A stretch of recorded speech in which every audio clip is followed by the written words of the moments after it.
Bueno, boa tarde a todos e a todas. Imos a dar logo comenzo a esta convocatoria de sesión ordinaria para a cal estábamos convocados no día de hoxe ás 16:30 horas en primeira convocatoria. Antes de comenzar ca orde do día e cas intervencións, as solicitudes de intervención dos veciños e veciñas e as declaracións institucionais, imos a agardar un minuto de silencio, en este caso pola morte de dúas mulleres por violencia machista dende o anterior pleno.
Iniciaríamos logo a sesión co punto 1, que a aprobación se procede data correspondente á sesión ordinaria do 19 de 1 de 2017.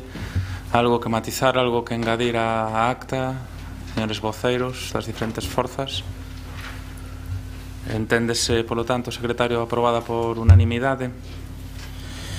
E despois da xuntanza do día de hoxe, da xunta de portavoces, aceptouse que comecemos a sesión plenaria ca intervención de María Rodríguez Seoane, da urbanización de Brandía, en relación cunha moción que presentou o BNG en respecto á non instalación dunha gasolineira en Brandía, tendo en conta que existen múltiples motivos para denegar a mesma.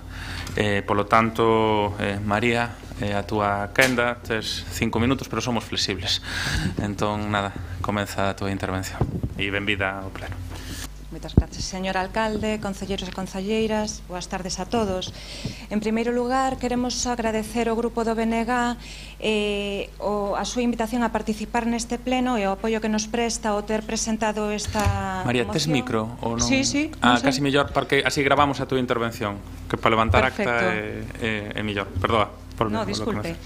Bueno, queríamos en primeiro lugar agradecer ao grupo do BNG a súa invitación a participar neste pleno e a presentación da moción en relación ao tema que nos ocupa. Está apagado? No. Ahora sí. Bueno, como saben, estamos aquí porque este Concello está a tramitar unha solicitude de licencia para a apertura dunha unidade de suministro de carburante con varios boxes de lavado desatendida, queren construir nunha área dentro da nosa urbanización.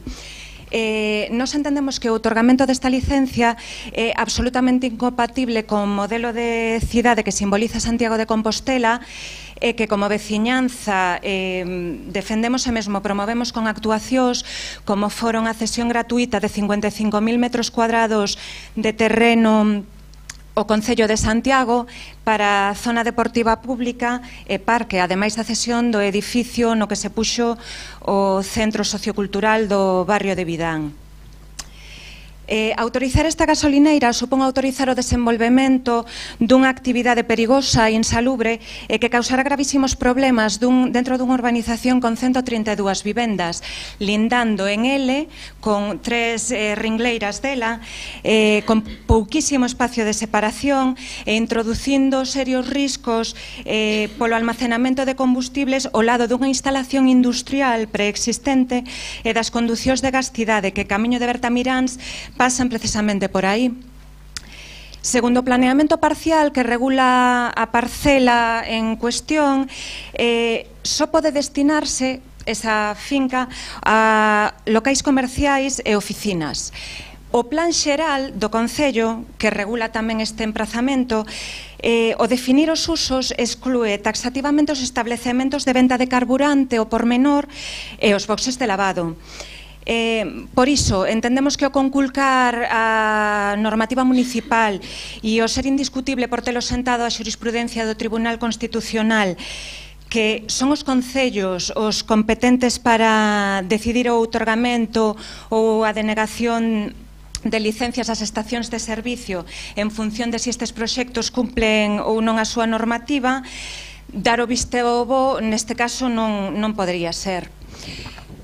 O entorno no que se pretende instalar esta gasolineira é fundamental neste asunto, porque a parcela está dentro dunha zona residencial, como decíamos antes, edificada á beira dun río e a escasos metros dun parque infantil.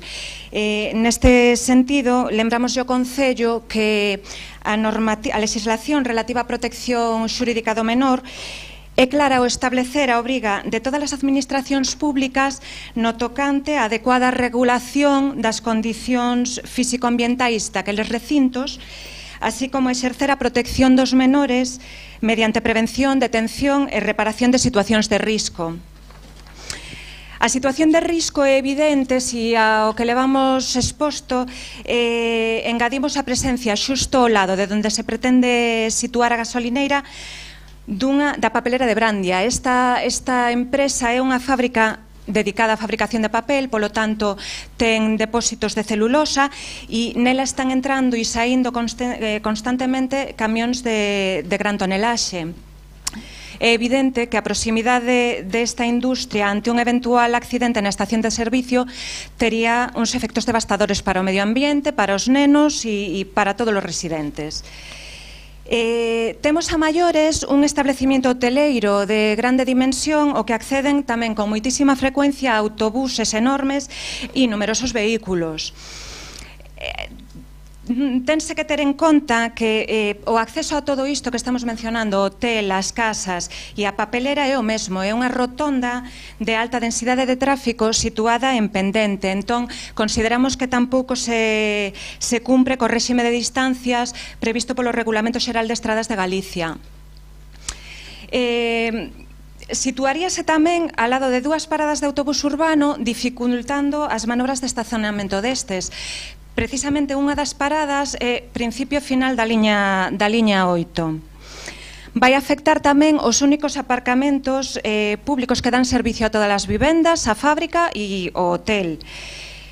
A elevada problemática para o tránsito de estacionamento que pode ocasionar engadir a este espazo unha gasolineira co fluxo de vehículos que xera debe ser obxeto de exhaustiva avaliación polos servicios competentes do Concello, que tamén teñen que ter en conta a actividade de lavado que vai no lote da licenza. Pretenden instalar varios boxes de lavado, sin personal tamén, que son unha fonte de contaminación acústica elevadísima, van depositar ruídos e almacenar augas residuais e consumir unha elevada cantidade de auga para que se pretende usar a rede municipal de abastecemento e sumidoiros. Con isto, entendemos que os técnicos municipais non poden máis que desaconsellar a instalación desta gasolineira. Para ir rematando,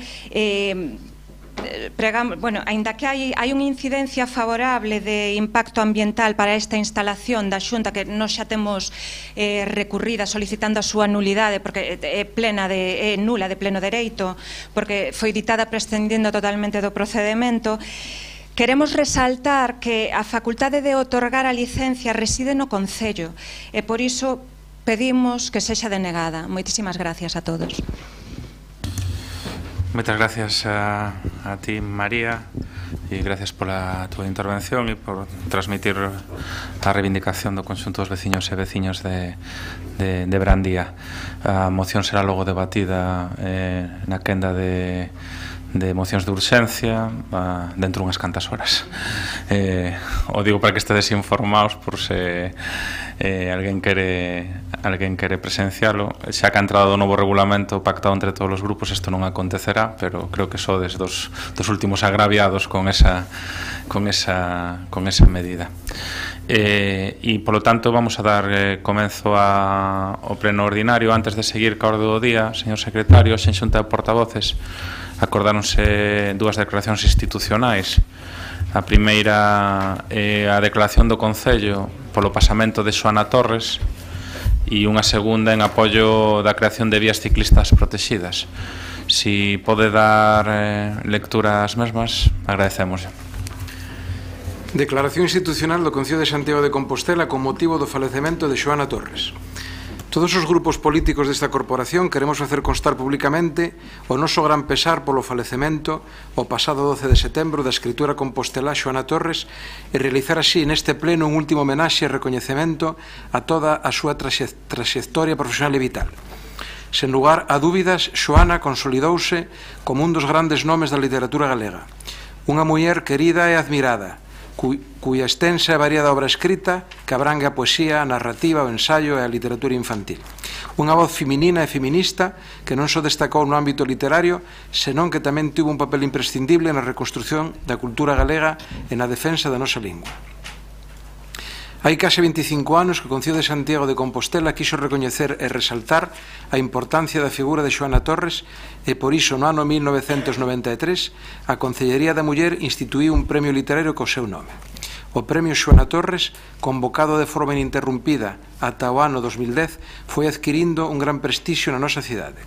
A través do mismo, tense feito tamén unha importante achega ao coñecemento sobre as mulleres que destacaron nalgún eido, tanto na actualidade como no pasado, na vida da nosa comunidade. Actualmente este premio, en vigor de novo dende o 2016, está orientado precisamente á recuperación da memoria histórica das mulleres de Santiago de Compostela, premiando os ensaios literarios ou científicos que aborden a historia social e política das mulleres compostelás e que fagan visible as súas diversas experiencias e roles sociais. Creemos que este premio é unha moi boa maneira de seguir honrando e lembrando a Xoana Torres ao tempo que contribuímos a construir unha cidade máis igualitaria, feminista e inclusiva. Doutra banda, outra forma fermosa e duradeira de lembrar a Xoana Torres será que a futura Casa das Mulleres Compostelás poida levar o seu nome. Así lle fixo saber a escritora pouco antes de seu pasamento, feito que emocionou profundamente. Santiago de Compostela, 21 de setembro de 2017, Marta Luis González, Francisco Reyes Santías, Agustín Hernández Fernández, Rubén Cela Díaz. Moitas gracias, señor secretario. A segunda. Declaración institucional do Concello de Santiago de Compostela en apoio da creación de vías ciclistas protegidas. Exposición de motivos. É incuestionable que o uso da bicicleta vai en aumento, tanto como medio de transporte como na súa faciana deportiva. Neste segundo aspecto tamén está a medrar o número de agrupacións ciclistas e equipos de triatlón que utilizan a bicicleta como eixo central dos seus adestramentos. Nos últimos meses veñen sendo noticia distintos accidentes de tráfico nos que estiveron implicados automóviles e grupos de usuarias de bicicleta e nos que hubo que lamentar consecuencias moi graves para a parte máis vulnerable, a persoa ciclousuaria. Os datos estatísticos publicados pola Dirección General de Tráfico apuntan un progresivo incremento de accidentes e vítimas mortais en vías interurbanas. En 2012 foron 1.622 sinistros con 19 falecidos. En 2013 hubo que lamentar 1.771 accidentes e 44 mortos. E xa no ano 2015 contabilizáronse 2.278 accidentes con 56 vítimas mortais. Estes datos indican que o progresivo incremento do uso da bicicleta non vai parello a unha reducción da conflictividade entre este medio de transporte e o vehículo a motor en vías interurbanas e mostran que é preciso un tratamento sinalético ou regulatorio específico. Neste senso, a DGT vén de presentar no mes de xullo o plan Rutas Ciclistas Protegidas, co obxectivo de definir itinerarios nos que a persoa ciclousuaria sexa obxecto dunha especial vixilancia para a súa protección.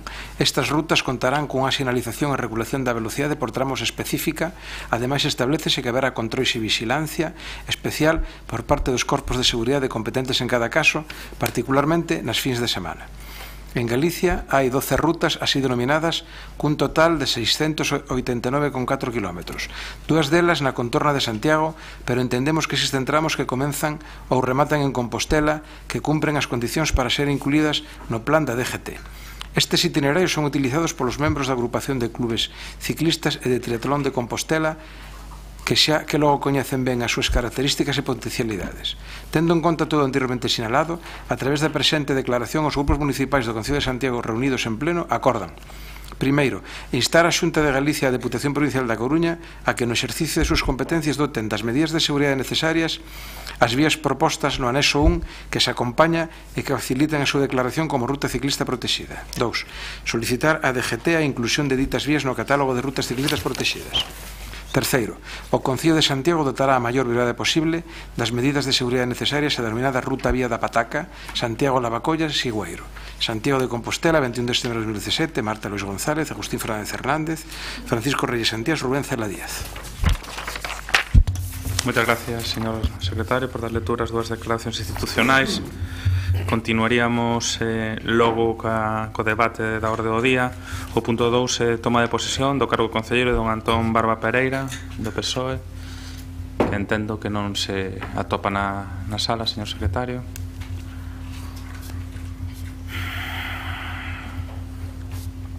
E o punto 3 da orde do día é a solicitude de declaración de urxente ocupación dos bens e dereitos afectados polo proxecto integrado da nova estación intermodal de Santiago, de Compostela, estación de ferrocarril, estación de autobuses, pasarela peonil de conexión. Se faz en defensa, Jorge Duarte, é a túa quenda. Moi boas tardes a todos e a todas. Nesta semana pasada, a Dirección Xeral de Mobilidade comunicou ao Concello de Santiago de Compostela o especial interese e urxencia na tramitación do procedimento de expropiación dos bens e dereitos afectados polo proxecto integrado da nova estación intermodal de Santiago de Compostela, que inclúe a estación de ferrocarril, a estación de autobuses e a pasarela peonil de conexión. De xeito que na mesma sesión do Consello da Xunta, que pretende celebrar no mes de outubro, podas aprobar o citado proxecto integrado e declarar tamén a urxencia de ocupación dos bens afectados. Para tal fin, resulta necesario que polo órgano competente da Administración expropiante, que neste caso é este Concello de Santiago de Compostela, se leve ao Consello da Xunta a correspondente solicitude co cumprimento dos requisitos legalmente exixidos, que é a aprobación por parte deste Pleno. Na semana pasada requiriuse á Consellería que achegase o informe justificativo das razóns que, de ser o caso, habilitasen a aplicación do procedimento de especial urxencia. A Consellería comunícanos que solicita se realice da forma máis urxente posible, dado o excepcional interese público e a urxencia que reviste a construción da nova estación intermodal. Ademais, indica que a posta en funcionamento da estación de autobuses, realizando a expropiación dos bens e dereitos afectados segundo os prazos previstos ou ao beiro do procedimento ordinario contido na Lei de Expropiación Forzosa, podería poñer en risco a financiación segundo os prazos exixidos polo programa europeo FEDER 2014-2020. Por todo iso, traemos ao Pleno a aprobación da urxente necesidade. Digamos que o 14 de marzo de 2017 a Secretaría Xeral Técnica da Consellería de Infraestructuras presentou no Concello de Santiago o proxecto integrado da nova estación intermodal de Santiago de Compostela, acompañado do acordo de inicio da súa tramitación a través do procedimento regulado polas Lei 3/2016 de 1 de marzo de medidas en materia de proxectos públicos de urxencia ou excepcional interese, un procedimento abreviado máis sinxelo que o que sería a redacción do plan especial que desenvolvese ese área. En cumprimento do exixido polo apartado 4 desta lei, o Concello de Santiago someteu o proxecto ao trámite de información pública durante 20 días e comunicou a través de 2 diarios con anuncios na Voz de Galicia e o Correo Gallego o día 27 de marzo. Complementariamente, a Administración Municipal practicou a notificación persoal a todos os titulares catastrais das parcelas para que puideran facer alegacións. Tras este procedimento, presentáronse 2 alegacións e con data 16 de maio o Concello de Santiago emitiu o informe requerido pola lei contestando a estas alegacións e remitiuno á Consellería o 18 de maio. Como xa se indicou antes, o acordo de expropiación o acordo de aprobación do proxecto integrado que adopte o Consello da Xunta levará implícita a declaración de utilidade pública e algo que entendemos que é importante para poder iniciar a construción, que será a necesidade de ocupación urxente dos bens e dereitos afectados.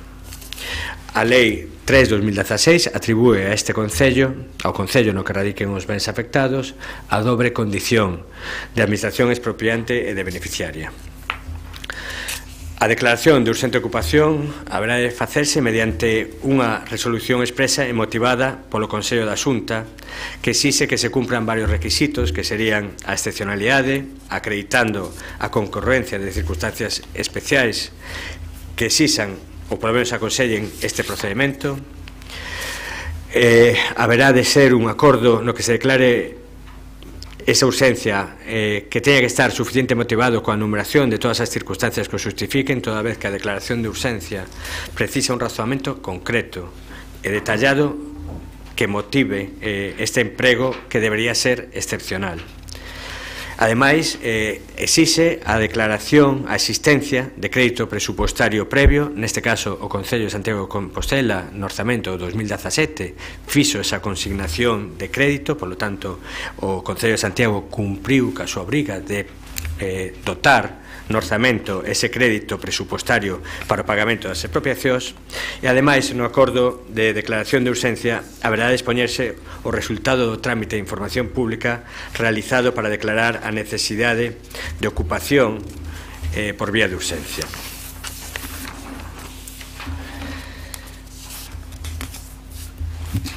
Por todo isto, para poder permitir que o Consello da Xunta aprobe este proxecto integrado no cal, a súa vez, se declare a urxencia para a ocupación dos bens expropiados polo Concello de Santiago de Compostela e polo que traemos este acordo de solicitar ao Consello da Xunta a declaración de urxente ocupación dos bens e dereitos necesarios para executar o proxecto integrado da nova estación intermodal de Santiago de Compostela.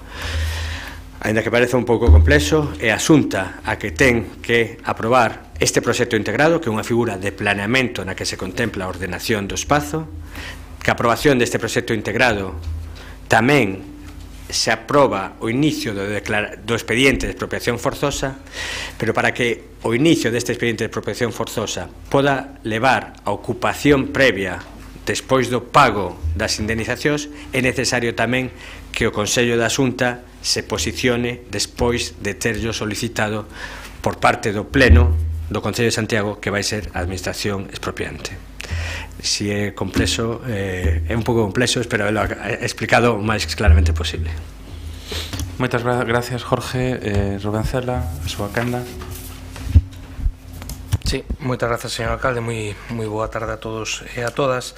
Eu vou ser moi breve porque basicamente vou intervir para fixar a posición de voto do noso grupo, que se adianto que vai a ser un voto favorable a esta declaración de urxente ocupación dos bens e dereitos afectados polo proxecto integrado da nova estación intermodal, e vai ser un voto favorable non por estar de acordo con este proxecto intermodal, que non o estamos, sino por entender que este trámite, como acaba de comentar o concelleiro, é imprescindível para a realización das expropiacións e por nós non vai a quedar que este proxecto siga acumulando máis retrasos dos que, por desgraza, xa acumula. Decía que é evidente que non é o proxecto que defendía o Bloque Nacionalista Galego de Intermodal para Santiago. Creemos que o que se merece e o que precisa Santiago. En calquera caso, creemos que é importante que se poidan realizar esas expropiacións o antes posible e tamén que o Concello de Santiago completa algunhas das cuestións que están pendentes, a comezar polo plan especial da zona, o deseño definitivo do que serían os accesos e a remodelación de Clara Campoamor e algún dos outros aspectos que son competencia directa a nivel municipal. Por lo tanto, votaremos favorablemente. Moitas gracias, Rubén. Señor Paco Reyes. Gracias, señor alcalde. Moi boa tarde, compañeiras e compañeros de corporación. Eu non vou ser breve. Non vou ser breve porque quero facer referencia a un informe dos técnicos municipais que amosan clarísimamente as carencias que ten esta proposta de estación de autobuses. Ademais, deixa claro, clarísimo, que estamos diante dun proxecto que non é unha estación intermodal. Non hai integración. Atopámonos con desniveis de máis de 7 metros que non se resolven. É unha estación de autobuses o carón dunha estación de tren. Pero é que non o di o Partido Socialista. Gustaríame ler, xa comeza, o informe non ten desperdizo, xa comeza na páxina 1. Antes de entrar a analizar a posible afección do proxecto aos intereses municipais, parece oportuno deixar constancia de que este non é o proxecto de estación intermodal que desde o punto de vista municipal resultaría máis axitado para a cidade de Santiago de Compostela. En primeiro lugar, o proxecto sometido a trámite non define unha auténtica estación intermodal, entendida como un único edificio, resultado dun único proxecto, no que o transborde entre os distintos modos de transporte é eficiente e cómodo para o usuario, senón que produce dúas estacións independentes, executadas a partir de proxectos diferentes, de funcionamento totalmente autónomo, nas que a característica intermodal descansa únicamente na disposición dunha pasarela de conexión que une ambos recintos. O di o informe do técnico municipal, non o Partido Socialista. No modelo elixido, cada administración competente establece os criterios de deseño no seu propio ámbito, atendendo a súa lógica sectorial, e confía a integración do conxunto a simple coordinación nas fases e prazos de execución. Este modelo de estación intermodal non é, di o informe técnico, a solución óptima dende o punto de vista municipal. Di o informe que existen outras alternativas, pero que para poder implantar estas alternativas resultaría necesario ter feito con carácter previo unha reflexión sobre o modelo de estación a implantar, cousa que claramente non se fixo. Di que neste momento a posibilidade de analizar e propoñer outras alternativas entra en conflito coa presión que exercen os prazos establecidos para a execución do terminal de autobuses. Non deixa de ser curioso, debemos facer unha reflexión, que teñamos agora esa presión cando o primeiro protocolo se firmou no 2009. Que pasou durante 9 anos?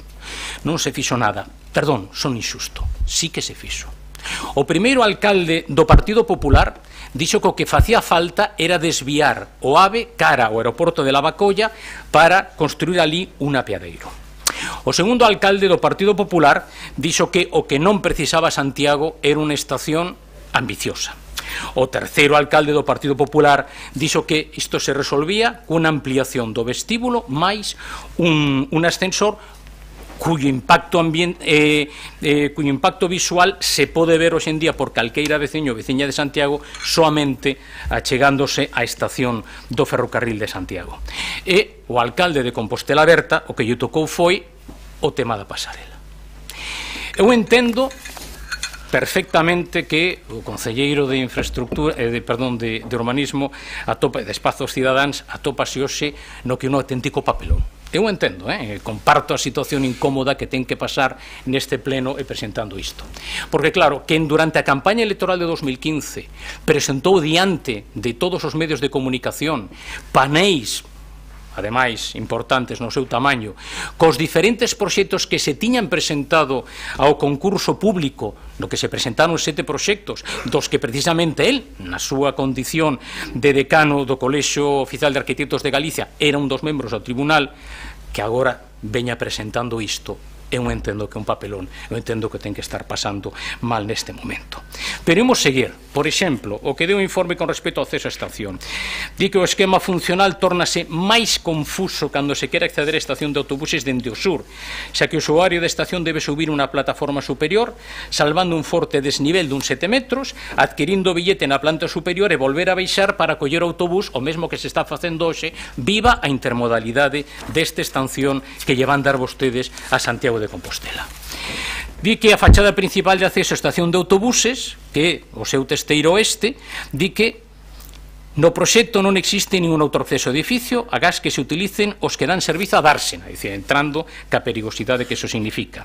Esta fachada, pese a súa importancia, sigue dicindo o informe, non aparece recollida nos planos do proxecto, polo que non está claro o seu tratamento, ni na forma na que se resolve a integración entre a pasarela de conexión que se sobrepone esta fachada e o propio edificio da estación.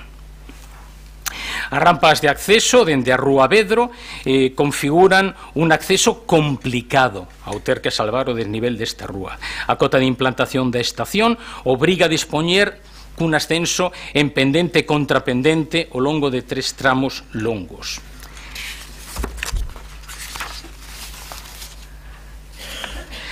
Di que non se reflite con caridade cal vai ser o carácter e o destino final das distintas parcelas que resulten unha vez executadas as obras.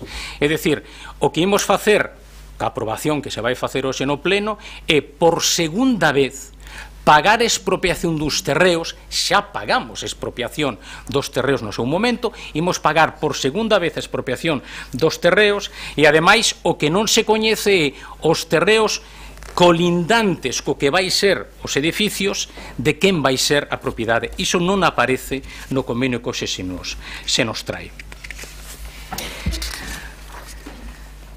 A definición precisa da pasarela e o acceso á estación pola parte sur, así como a actuación da futura estación de alta velocidade, non están aínda absolutamente decididas. Isto é o que hoxe se nos trae aquí para aprobación neste pleno. Hoxe, dende logo, é a confirmación do que o Partido Socialista ven dicindo dende hai tempo, que o que se fixo foi renunciar á estación intermodal que merece Santiago e que necesita Galicia como estación central do AVE. Que o que se está aprobando e o que se vai ter en Santiago de Compostela non é unha estación intermodal, é un intercambiador que une dous edificios completamente independentes, con servizos completamente independentes, con unha pasarela que finalmente parece ser que vai ser cuberta menos mal que vai ser así. Bueno, o certo é que, dende logo, por parte do Partido Socialista non vai quedar que se poda construir unha infraestructura para esta cidade. Nos imos votar a favor, a pesar de que xa no seu momento dixemos o que isto significaba. Desgraciadamente se confirma, e desgraciadamente a Santiago de Compostela se lle ten furtado unha estación intermodal de referencia do AVE para toda Galicia. Moitas gracias, Paco Reyes. Teresa. Buenas tardes. La tramitación de este expediente de estación intermodal y la actuación del grupo de gobierno con él en ocasiones a nosotros nos descoloca. La verdad es que mantienen con esta infraestructura una relación extraña que a veces es de amor y a veces de odio. Lo mismo la critican las actuaciones de sus compañeros de viaje en el convenio, como la venden como un gran logro a través de las infografías del proyecto. Cuando se camina en el marco de un convenio de colaboración, se asumen obligaciones para conseguir un objetivo común, en el que sin duda todos han de ceder un poco. Pero si se firma es porque uno cree en el resultado que tiene para cada parte un balance global positivo. El 15 de junio se firma el convenio marco entre todas las partes, y entendemos que si se firma es porque se apuesta por ello, aunque seguramente que todas las partes consideran que había aspectos mejorables. Afortunadamente para el desarrollo del proyecto, desde marzo de ese año contábamos con la Ley 3/2016 de medidas de urgencia en materia de proyectos públicos de urgencia o de excepcional interés, que es una herramienta que permite hacer realidad el inicio, al menos el inicio, de una infraestructura que es absolutamente necesaria para el desarrollo de la ciudad, para la movilidad de los vecinos de Santiago y para la movilidad de muchos vecinos de la provincia que realizan en Santiago un intercambio ahora bastante complicado. De acuerdo a estos antecedentes, el 14 de marzo se presentó en el Concello el proyecto de integración integrado de la nueva estación intermodal, y junto con él se presentó también el acuerdo de inicio por la Ley 3/2016. Iba a leer lo que dice el artículo 4, pero no lo voy a leer para ser más breve. El Ayuntamiento, cumpliendo el artículo 4, no el artículo, la ley solo tiene un artículo, el punto 4. El Ayuntamiento, cumpliendo lo que dice este punto, sometió a información pública, el anuncio fue el 27 de marzo, la jefa de sección de planeamiento emitió un informe contestando a las 3 alegaciones presentadas, y con esa misma fecha emitió el informe que nos ha medio comentado el señor Reyes. El 10 de mayo el alcalde remite una resolución favorable, con recomendaciones, eso sí, con recomendaciones. Es decir, está de acuerdo con que el proyecto no afecta o afecta favorablemente a los intereses locales. con lo que el procedimiento continúa con los informes sectoriales. Yo supongo que cuando se emite un informe favorable ya se conoce cuál es el paso siguiente. El 20 de junio se emite una ratificación una vez que se ha rematado el plazo de la participación de los propietarios catastrales que habían sido afectados individualmente y no había nuevas alegaciones, y una vez que el proyecto cuenta con los informes sectoriales por un lado y con este informe favorable del Concello, lo que queda es la aprobación del Consello de la Xunta.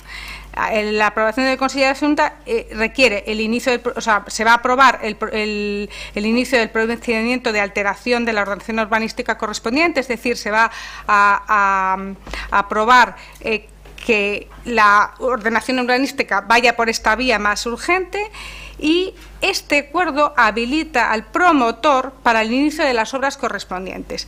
Pero está claro que para iniciar las obras hacen falta terrenos. Eso también lo provee los puntos 7 y 8 de la ley. Desde el principio, como ha dicho el concejal, se sabe que la administración expropiante es el concello. Y, por tanto, si el concello es la administración expropiante, el concello decide cómo expropia.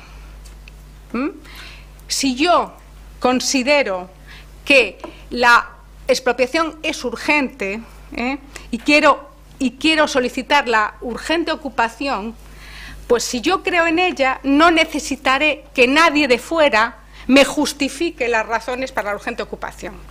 Y lo que pasó esta semana, y a esto vengo, es que el Concello, que es la entidad expropiante, le pidió a la Xunta de Galicia que le justificara la urgente ocupación. Lo pidió por escrito, o sea, es evidente. Si yo soy la entidad expropiante, lo sabré justificar. Y si no sé justificar la urgente ocupación, pues no la pido. Es mi opinión, ya sé que es una opinión como hay muchas opiniones aquí.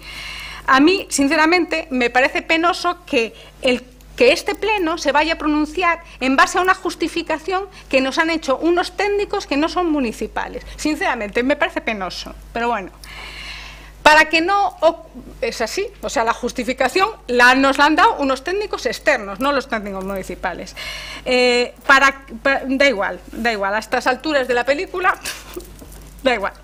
El caso es que yo, en aviso a navegantes, digo que hemos perdido la oportunidad de que los accesos estuvieran dentro del proyecto y, por tanto, que se hubieran tramitado ya con esta ley. Esa oportunidad la hemos perdido.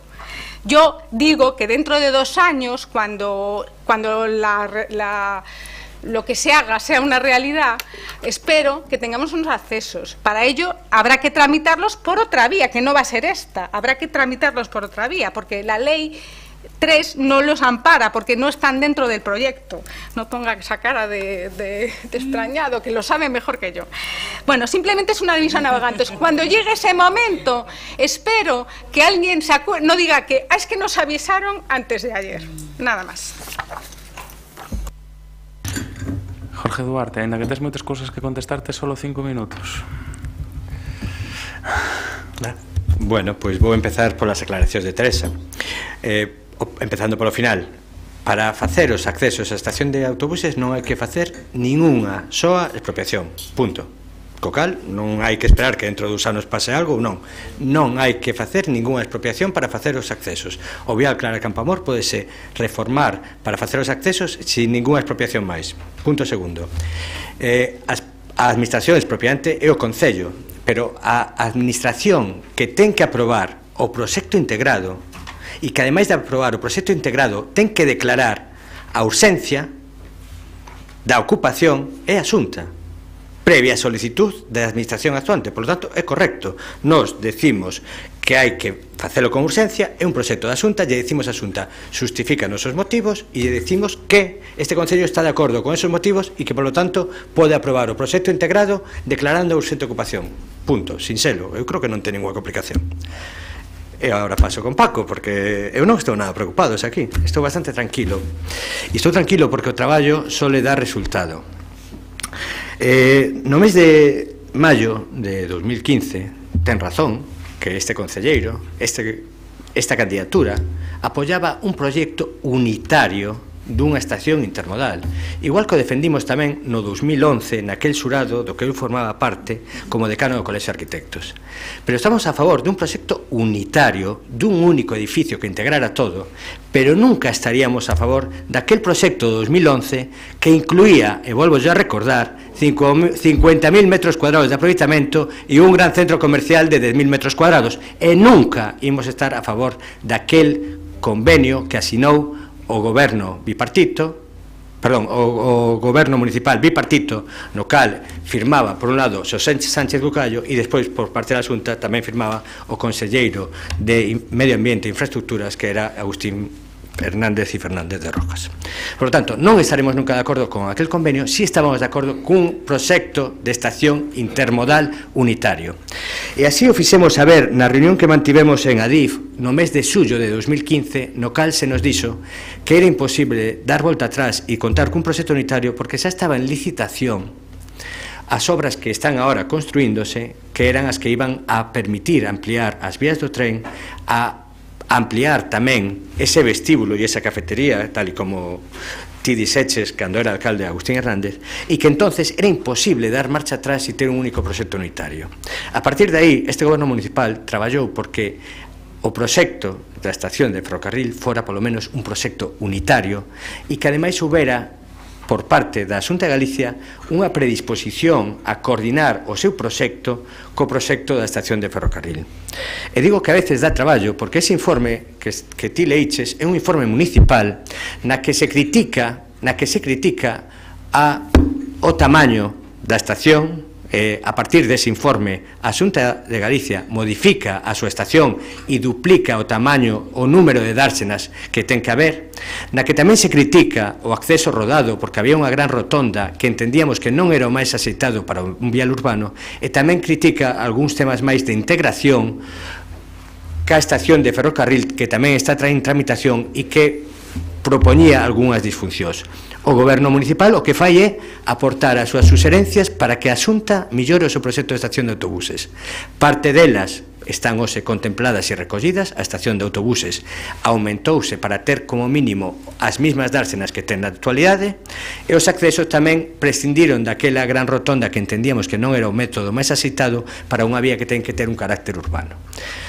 Ademais deso, como este goberno municipal fai o seu traballo, despois de moitas conversas coa DIF, tamén conseguimos que se redacte un único proxecto para a estación de ferrocarril, un único proxecto para a totalidade da estación de ferrocarril, no que teremos unha primeira fase dese proxecto unitario, que é a pasarela, que estará para licitar tamén durante este ano conxuntamente ca estación de autobuses, pero que formará esa parte dese gran proxecto unitario. Si, a nosa intención houbera sido un único proxecto. A Xunta non permitiu que houbera ese único proxecto, pero polo menos si conseguimos que a DIF non fixera primeiro un proxecto dunha pasarela e despois un proxecto dunha estación de ferrocarril. Conseguimos que a DIF faga un proxecto único na que haberá unha primeira fase que será a pasarela, e conseguimos que vai rematando, Jorge, a Xunta de Galicia millorase en parte aquelas peticións que lle fixemos, e polo tanto o traballo algo de resultado se quedou. Bueno, e unha cousa, ningunha administración, e este concello menos, vai pagar dúas veces por unha cousa que xa expropiou no seu momento. Se só expropiamos e só pagamos, pode estar usted tranquilo para correlles que non imos volver a pagar polo que xa é noso. Rubén Cela, a súa quenda. Sí, moitas gracias, señor alcalde. Eu a verdade que non contaba con ter que volver a intervir hoxe neste punto, entre outras cousas, porque realmente o que se aproba hoxe pois non deixa de ser un trámite formal para poder iniciar un procedimento de expropiacións. Por desgraza, non estamos a debater e a decidir a estación intermodal que merece, que precisa Santiago, porque, por desgraza, eso está debatido e, por desgraza, xa está acordado, non? Eu coincido co que comentaba o portavoz do Grupo Socialista nunha cuestión que para min é a de fondo, e é que eu creo que o proxecto de intermodal que vai ter Santiago é malo, que é malo, e desde logo non o que merece e o que precisa esta cidade, e é malo por varias razóns, non? A primeira delas, por unha cuestión evidente. Di agora o concelleiro que non existe, e ese é o primeiro problema. Mire, eu onte estive na estación do tren, non? E cando vi os obreiros traballando no hall, decía para mí, menudo disparate, non? Menudo disparate. Normal que os contribuintes ás veces desacrediten xa absolutamente a función pública. Como se pode explicar a un veciño, unha veciña de Santiago, que se está gastando diñeiro público na ampliación dun hall, por certo, absolutamente terceiromundista? Había que ver a xente sentada no chan, na capital de Galiza, sentada no chan, ampliar un hall nunha infraestructura que supostamente en un par de anos vai haber unha infraestructura nova. Alucinante, psicodélico. Segunda cuestión, bueno, pues como se comentaba ata un momento, aquí realmente o que hai é dous equipamentos. A Xunta de Galiza vai facer unha nova estación de autobuses para Santiago, que vai facer, vai estar moi ben, moi moderna, e esperemos que accesível, non? Fai un gran negocio a Xunta de Galiza, por certo, non son os pagafantas nesta historia. Fan un gran negocio. Por moi pouco diñeiro, e por certo, maioritariamente da Unión Europea, se van a quedar con un terreno na actual estación de autobuses para facer toda a ampliación dos edificios administrativos de San Caetano, bueno, en termos especulativos, non vou dicir especulativos, porque é público e para fins públicos, pero desde logo, como operación urbanística, chapó para a Xunta de Galiza. Claro, o Adif é tamén moi intelixente nesta historia. Que di o Adif? O Adif, o que dixo no seu día é, bueno, Santiago non precisa unha estación intermodal. Eso que di o Adif e, no fondo, o que pensa o Adif. E aquí, por certo, houve grupos políticos que secundaron eso, non? Eu canseime de discutir aquí de que o que non facía falta un apeadeiro para alta velocidade. Eso non é o que precisaba Santiago de Compostela, non? Vale, que fai o Adif? O Adif o que nos vende que vai en dúas fases isto. Casualmente, a primeira fase é a imprescindible para que chegue por completo a alta velocidade, que é a ampliación dos andéns e o mínimo, non? Oiga, terá que haber un ascensor para suplir esas escaleiras, as cuestións de accesibilidade e ampliar o hall porque eso é insostible. Esa é a primeira fase do Adif. Ahora se nos di que se integra ca segunda, pero ao final o que vamos a ter é dous equipamentos unidos por unha pasarela que poderá ser funcional, xa veremos co tempo, pero desde logo non é o proxecto que precisaba Santiago e comparativamente, por certo, tamén eu non sou nada localista, pero comparativamente un agravio total e absoluto. Aquí non chegamos, creo que son, pode corrixirme o concelleiro, 57 millóns de euros. A cidade de Vigo, inicialmente 93, chegáronse aos 126 millóns de euros e a cidade de Ourense máis de 100 millóns de euros, non? E non só por ser a capital de Galiza, non só por ser a porta de entrada da alta velocidade, desde logo, pois creo que a resultante final eu non sei se é posible. Posiblemente se xa posible, non o sei.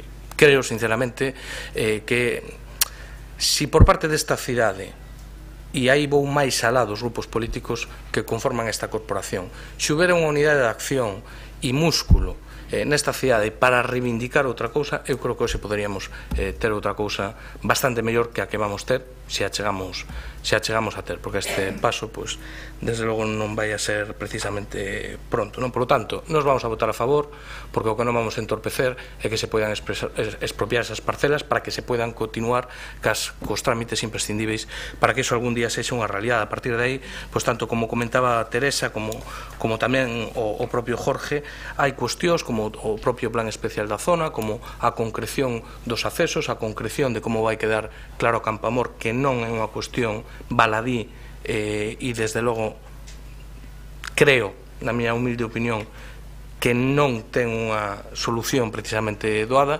pois eu creo que no que se ten que poñer tamén a traballar con insistencia e urxencia o propio Concello. Gracias, Rubén. Señor Paco Reyes. Gracias, señor alcalde. Novamente, boa tarde. Eu non dixe que vostede estaba intranquilo. O que dixen é que por lógica estaría incómodo. Se vostede non está incómodo co papelón que ten que facer hoxe, malo. Mire, vostede sempre fan referencia dentro do protocolo do 2009 a eses 50.000 metros cuadrados de aproveitamento urbanístico, que quero lembrar que decía o protocolo que era máximo. Claro que esa é a intención do Ministerio de Fomento para financiar como fixo noutras cidades con outras estacións do AVE naquel entón que había un proceso de especulación urbanística. Claro que sí. O que pasa é que o texto do protocolo permitía perfectamente que non se fixera iso, porque o poñía como máximo. Por certo, no protocolo que vostedes firmaron fala de aproveitamento urbanístico, pero non pon un máximo, non di canto vai ser. non é precisamente moi transparente. Eu que lle pregunto é, a estación que imos ter en Santiago vai ser intermodal, si ou non? Porque o seu técnico di que non. Na primeira páxina, non hai que bucear moito, nin hai que ser enxeñeiro, nin arquitecto, o di na primeira páxina, non é intermodal. A segunda pregunta, é un proxecto unitario, como vostede acaba de decir? Bueno, o técnico do Concello di claramente na primeira páxina que non. Fala de dous proxectos diferenciados, non é un proxecto unitario. Fala de aportar suxerencias. Bueno, novamente o informe do técnico fala clarísimamente de falta de reflexión e de modelo. Mire, o que se está a mostrar é unha pouquísima ambición para esta cidade, tanto na estación de autobuses como na propia estación de ferrocarril. Falan como un gran éxito de que imos ter dous fases. A primeira fase vai recoller a pasarela, agora parece ser que vai ser coberta, pero da segunda fase, que lo sa si se vai facer a segunda fase, porque non está asegurada en ningún sitio. Mira, as expropiacións, o me faltaría máis que pagáramos dúas veces polo mesmo terreno que temos. O que estou dicindo é que tiñamos feitas as expropiacións e pagadas para a ubicación de estación de autobuses, a Xunta de Galicia mudou unilateralmente a ocupación do espazo e, polo tanto, agora hai que voltar a expropiar máis do que teñamos expropiado, simplemente porque a Xunta de Galicia unilateralmente decidiu cambiar a ubicación da estación de autobuses. Comentaba o voceiro do Bloque Nacionalista Galego con toda a razón, dicía, bueno, aquí, desgraciadamente, xa está o que está porque se acordou.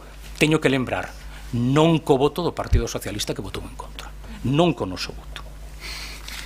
Claro que un negocio, non somente un negocio por todo o tema de ampliar e de facer o gran centro administrativo de San Caetano, sino que baixa de 10 millóns de euros de investimento a Xunta de Galicia para a estación de autobuses no protocolo de 2009 aos 6 millóns actuais. Claro que é un gran negocio, por suposto que sí. Temos a estación neste momento en Santiago con máis movimento de viaxeiros de toda Galiza con moitísima diferencia. E a expectativa clara e certa é que coa AVE a Madrid imos ter 6 millóns de pasaxeiros. Ca estación que se está deseñando, imos facer fronte a iso. Mire, Vigo non somente eran os 120 millóns de euros que se van gastar, que comentaba o voceiro do Bloque Nacionalista Galego, mais o que se gastaron no arranxo da estación de Guixar mentre se facían as obras en Urzaiz. Mais iso, en Ourense se mantén o proxecto de Norman Foster, eles si poden manter un proxecto ganador de Norman Foster por 110 millóns de euros. Nos tamén imos apoiar que se faga a expropiación, porque non vai quedar por nós, pero dende logo, insisto, desgraciadamente, hoxe é o decreto de defunción da estación intermodal cun recoñecemento que hai que decir que é unha persoa profesional e valente do técnico que fai un informe que o firma onde recoñece que Santiago de Compostela non vai ter estación intermodal. Mais nada, moitas gracias. Teresa. Tres cosas breves. Una, lo que traemos aquí es solicitar nosotros, este pleno, la declaración de la urgente ocupación.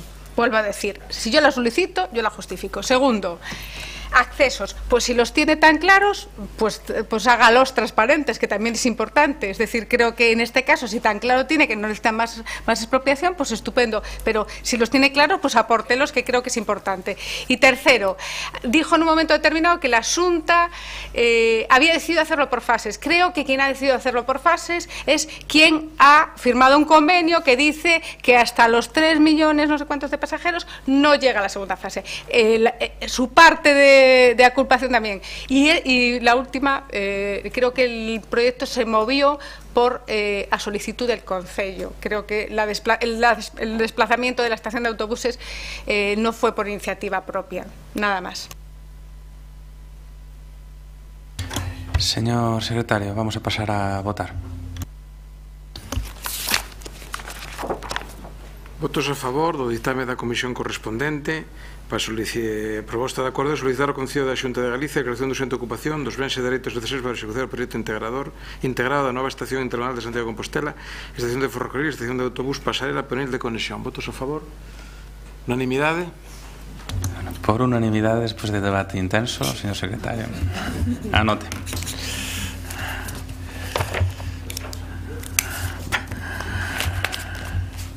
Bueno, en Xunta de Portavoces acordamos facer unha breve intervención no debate do punto 4 e non debatir o punto 5, que é a determinación dos festivos locais. Pasamos logo ao punto 4, que é a aprobación do convenio de colaboración para a xestión do programa Área de Santiago. Marta Lois, intervención breve. Boa tarde, alcalde, boa tarde, compañeiras, compañeiros da corporación. Hoxe presentamos ao Pleno Municipal a proposta de aprobación do convenio de colaboración para a xestión do programa Área Santiago. O programa Área Santiago naceu en marzo de 2013, cando se comenzaron a reunir diferentes concellos da comarca de Santiago co obxectivo de traballar conxuntamente na súa promoción turística. E logo de varias reunións, o 27 de maio asinouse un protocolo de colaboración entre 18 concellos. Este protocolo foi un pouco o documento de intencións que serviu de base para comenzar o traballo conxunto e facer algunhas pequenas accións tamén conxuntas, pero non daba un soporte concreto para levar a cabo accións de maior calado. O 8 de setembro de 2014 asinouse un convenio de colaboración, foi asinado por 16 concellos que o aprobaron nos seus respectivos plenos municipais. Estes concellos foron a Estrada, Arzúa, Boqueixón, Lalín, Melide, Padrón, Oroso, O Pino, Rois, Santiago de Compostela, Silleda, Touro, Traza, Valdodubra, Vedra e Vila de Cruces. Nestes 18 meses o grupo perdeu un membro fundamental na súa orixe, que foi o Concello de Teo. Fundamental tanto no traballo que se estaba realizando como na súa importancia como concello veciño directo de Santiago. Este convenio, asinado o 8 de setembro de 2014, tiña de vixencia ata o 31 de decembro de 2015, pero se prorrogou de maneira colexiada ata o 31 de decembro de 2016. A partir de aí, ao seu remate, abriuse un período de reflexión por parte dos diferentes concellos previo á asinatura dun novo convenio para introducir precisamente melloras en base á experiencia obtida. Por parte do Concello de Santiago, o esforzo concentrouse fundamentalmente na redefinición e ampliación do territorio que debía cubrir este grupo de Área Santiago. E neste sentido, pensamos que este convenio precisamente busca dar un paso adiante moi importante, incorporando 3 novos concellos fundamentais para a consolidación do proxecto. Falamos do Concello de Ames, de Brión e de Teo. Pensamos que a principal debilidade que tiña a Área Santiago era precisamente que non contaba con 2 concellos fundamentais limítrofes con Santiago como Ames e Teo. Coa súa ausencia, o mapa de Área Santiago e o mesmo sentido do proxecto perdía certa credibilidade xa que contaba cun dobre oco considerable xusto á beira de Santiago. Neste sentido, a incorporación destes concellos e tamén de Brión, que está apenas a uns kilómetros de Santiago, supón, como dicía, un paso importante cara á consolidación do grupo.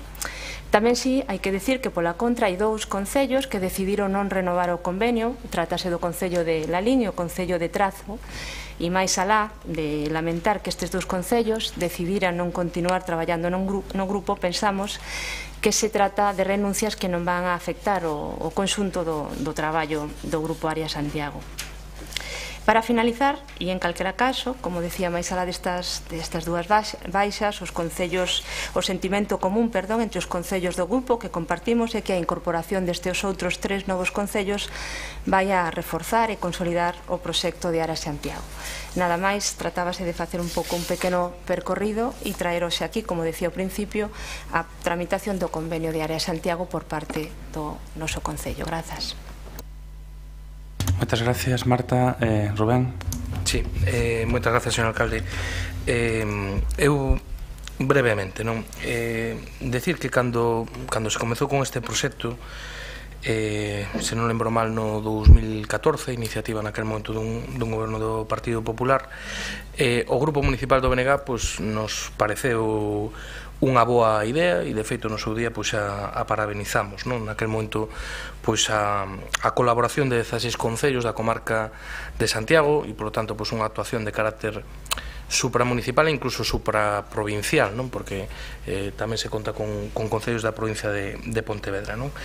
E nos creemos que, ademais, que era, e o dixemos naquel momento, unha das poucas actuacións que tiña este concello onde realmente se concretaba nalgo pois ese desexo que moitas veces queda en boas palabras de colaboración e coordinación supramunicipal no ámbito da comarca de Santiago. Desde logo, a principio deste mandato falamos moitísimo do Gran Santiago, da comarcalización, da fusión de municipios, da prestación conxunta de servicios, pero a verdad é que no terreo dos feitos pois non só non temos avanzado, sino que hai cuestións tipo refuxio ou incluso outro tipo de servicios pois onde creo que non se vai precisamente nesa dirección. Por lo tanto, a nos parece ben. Outra cousa é o retorno que ten isto, que eu creo que podría ser superior, pero en calquera caso a nos parece ben, non? Que o que nos preocupa? Bueno, preocupanos dúas cuestións de tipo técnico. En primeiro lugar, o informe da interventora, non? Eu noutras condicións pois non lle daría moita importancia a isto.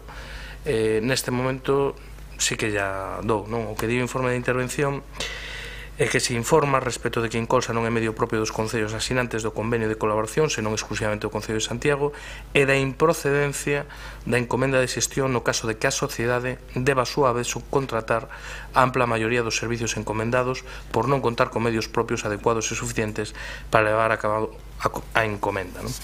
Eu creo que por outros debates que temos agora mesmo tamén no seo da sociedade municipal, a min isto xa me preocupa máis, non? Porque vendo un pouco a estrutura de costes, non? Que se anexaba neste punto, dábame a impresión de que a maioría deses 52.000 euros se van a dedicar a externalizacións de determinado tipo de traballos e servicios vinculados ao obxecto deste convenio, non? E, polo tanto, bueno, eso dá a impresión de que pode entrar un pouco en contradicción precisamente con isto que se comenta aquí. Non sei, igual me equivoco, e hai cuestións que aí se plantexan que as vai acometer directamente Incolsa polo que vai facturar e, polo tanto, non hai problema. Entón, se iso é así, por a nosa parte non hai ningún problema. Non sei, por exemplo, cando se refire a esa Secretaría Técnica que consume unha quinta parte dos recursos, si externa, si a suma a propia Incolsa, descoñezo e, polo tanto, para min é importante que eso se aclare antes tamén, bueno, de proceder á votación deste punto, non? Gracias, Rubén. Paco. Gracias, señor alcalde. Bueno, no noso caso, nos tamén nos felicitamos cando o plantexamento do programa de área de Santiago para o desenvolvemento da promoción turística de toda a área pois amosa facerse realidade. Nos no seu momento xa votamos a favor neste pleno desa proposta, pero efectivamente aquí existen algunhas cuestións verdadeiramente serias, non? A primeira, que ademais fai referencia ni máis ni menos que a Incolsa, unha empresa pública que está ademais recollida en todos os informes que fai intervención nas contas xerais, na que expresa clarísimamente pois que non é verdadeiramente unha sociedade mercantil. É un ente instrumental e que percibe pois o 97%, o último ano, no 2016, o 97% de todos os fondos de Incolsa pois son percibidos directamente das administracións, non? Polo tanto, ese é un problema engadido a toda a cuestión relacionada co tema das encomendas de xestión. E claramente aquí o di no punto 4 do informe de intervención, o di moi claramente, non é medio propio dos concellos asinantes do convenio, soamente do Concello de Santiago, entende a improcedencia da encomenda de xestión no caso de que a sociedade deba a súa vez subcontratar a amplia maioría dos servizos encomendados. Claro, verdadeiramente Incolsa vai ter os medios propios para poder facer fronte a esta encomenda de xestión.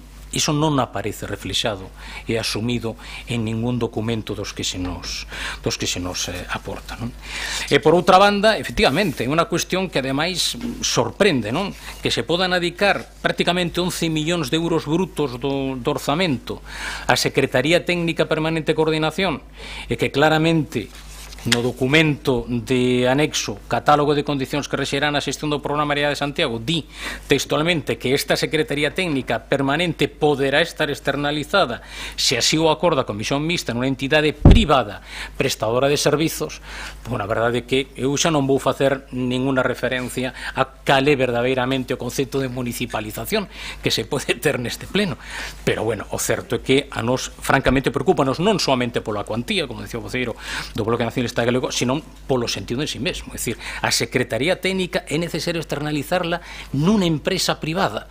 Pois a verdade é que isto o que fai é pois botar algunhas dúbidas sobre a evolución, o desenvolvemento e a posta en marcha e funcionamento deste programa Área de Santiago. Moitas grazas. Gracias, Paco. Agustín. Grazas, alcalde. Boa tarde. Pois, señora Lousei, teño que decirlle que con vostede é difícil traballar, é difícil facer unha oposición constructiva, porque despois de 9 meses de darlle voltas á Área Santiago, vostede é capaz de traer a este pleno un expediente incompleto para a súa aprobación, como xa relataron os voceiros do Bloque Nacionalista Galego e do PSDG-PSOE. E se este expediente está aquí hoxe debaténdose, pois para min só caben dúas posibilidades: ou que vostede non o leu, ou que vostede considera que está por riba do procedimento administrativo e legalidade, porque lle dá o mesmo o que digan os informes técnicos. Xa me dirá despois cal das dúas opcións é a verdadeira. Por poñer cuestións en riba da mesa, este expediente ven a este pleno polo seu carácter plurianual e pola modificación na xestión contable das achegas dos concellos participantes que antes se facían directamente a Incolsa, que agora van a entrar en Tesouro Municipal. Pero resulta curioso que, sendo presumiblemente Incolsa o órgano executor deste convenio, esta cuestión non fora un punto da orde do día do Consello de Administración de Incolsa que vemos de celebrar o martes desta mesma semana. Eu xa sei que para vostede o Consello de Administración de Incolsa é incómodo, e por eso ningunea nas súas atribucións e nas súas competencias. Pero non estaría de máis que explicase, por exemplo, os motivos do abandono de la LIN e de trazo que vimos agora mesmo de enterarnos e de como se substanciaron estes abandonos, así como as incorporacións dos 3 novos concellos. Felicito ao alcalde se tivo algo que ver polo que o seu antigo concello volver a estar a Santiago despois de que el, como alcalde, saíra desta agrupación de municipios. Outra cuestión é o importe do convenio. 3 cifras distintas na documentación. A cifra do RC do exercicio corrente por importe de 52.894,53 euros. O RC de futuro xa nin está. O importe do borrador do orzamento Área de Santiago por un importe de 883,52 euros. E o importe do propio texto do convenio por 50.000 euros. Como digo, isto para 2017, porque para 2018 non hai nin sequera un orzamento certo. Hai unha previsión dun aumento como máximo do 20% sobre o orzamento do 2017. Teño que confesar que é a primeira vez que vexo un expediente plurianual en 24 anos de carreira de funcionariado donde o plurianualidade é un incerto. As achegas dos concellos asinantes. O anexo 1 do convenio é un cadro do reparto porcentual das achegas económicas por concello correspondentes ao ano 2017, como decía, que suman 50.000 euros.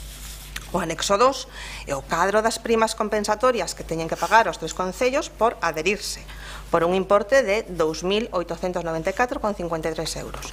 Vostede suma esta cantidade no RC, pero esta cantidade non corresponde nin co importe do convenio, que son 50.000, nin co importe do que se pretende gastar, que, como decía antes, era unha cantidade distinta.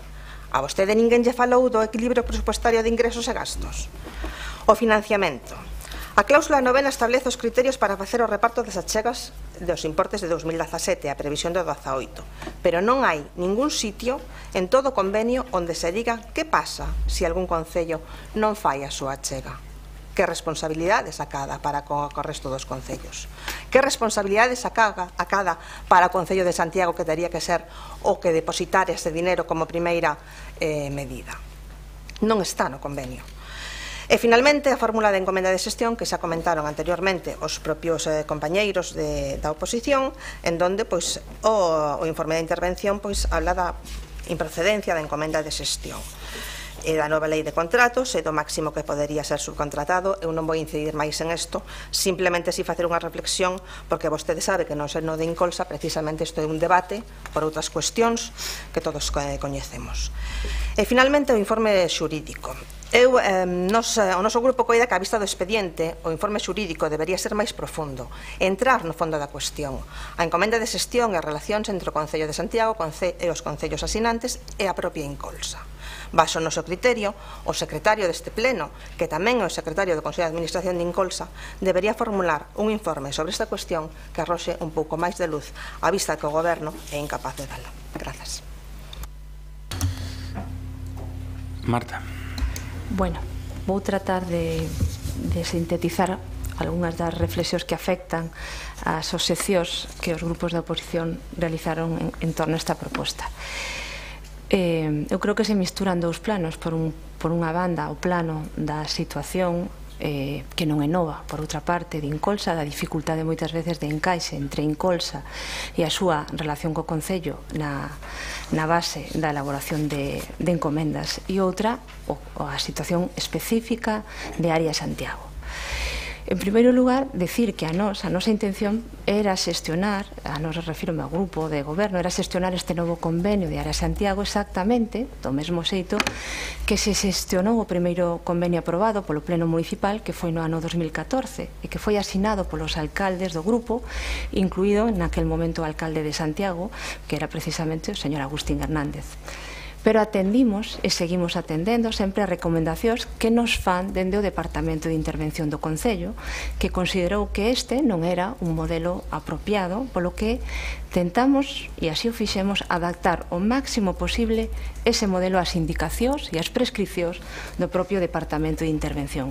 E é por eso polo que pasamos dun modelo de xestión directa por Incolsa, no que Incolsa, como ben sabedes, cobraba as achegas dos concellos e xustificaba ante eles a súa execución, a unha proposta, a instancias e a recomendacións deste propio Departamento de modelo no que o Concello de Santiago xestiona o convenio, percibe as achegas dos concellos, encomendando a Incolsa a execución das actuacións e justificando ante outros concellos a execución mediante factura da propia Incolsa. Este modelo foi o que se considerou imprescindible e máis correcto para levar a cabo este convenio, que por outra banda todos os grupos saben que é un convenio complexo e que levamos certamente en riba deste convenio para sacalo adiante. Estamos falando de moitos concellos, moitos meses. Neste sentido, nós tentaremos seguir sempre as recomendacións que se fan dentro do Departamento de Intervención na xestión adecuada e correcta do convenio para Incolsa.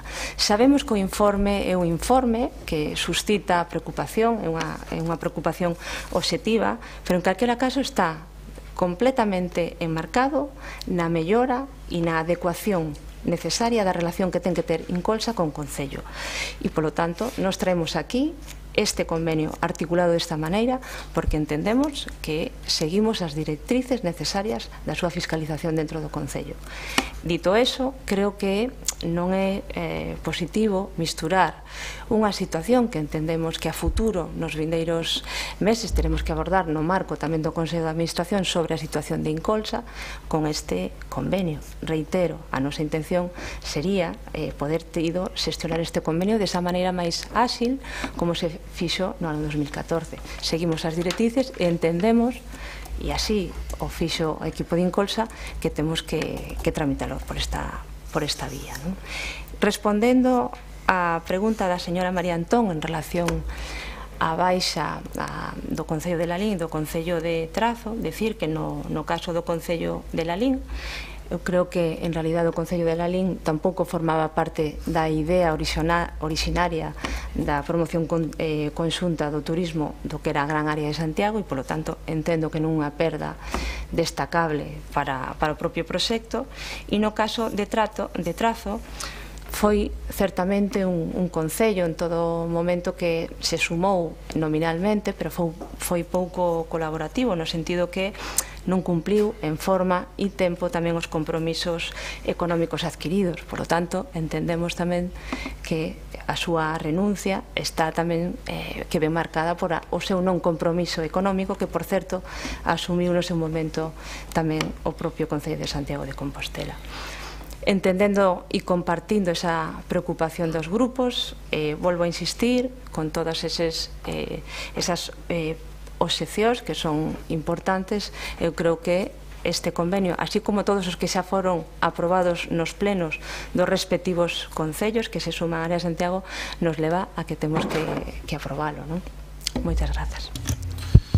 Gracias, Marta. Rubén, algo que engadir? Moitas grazas, señor alcalde.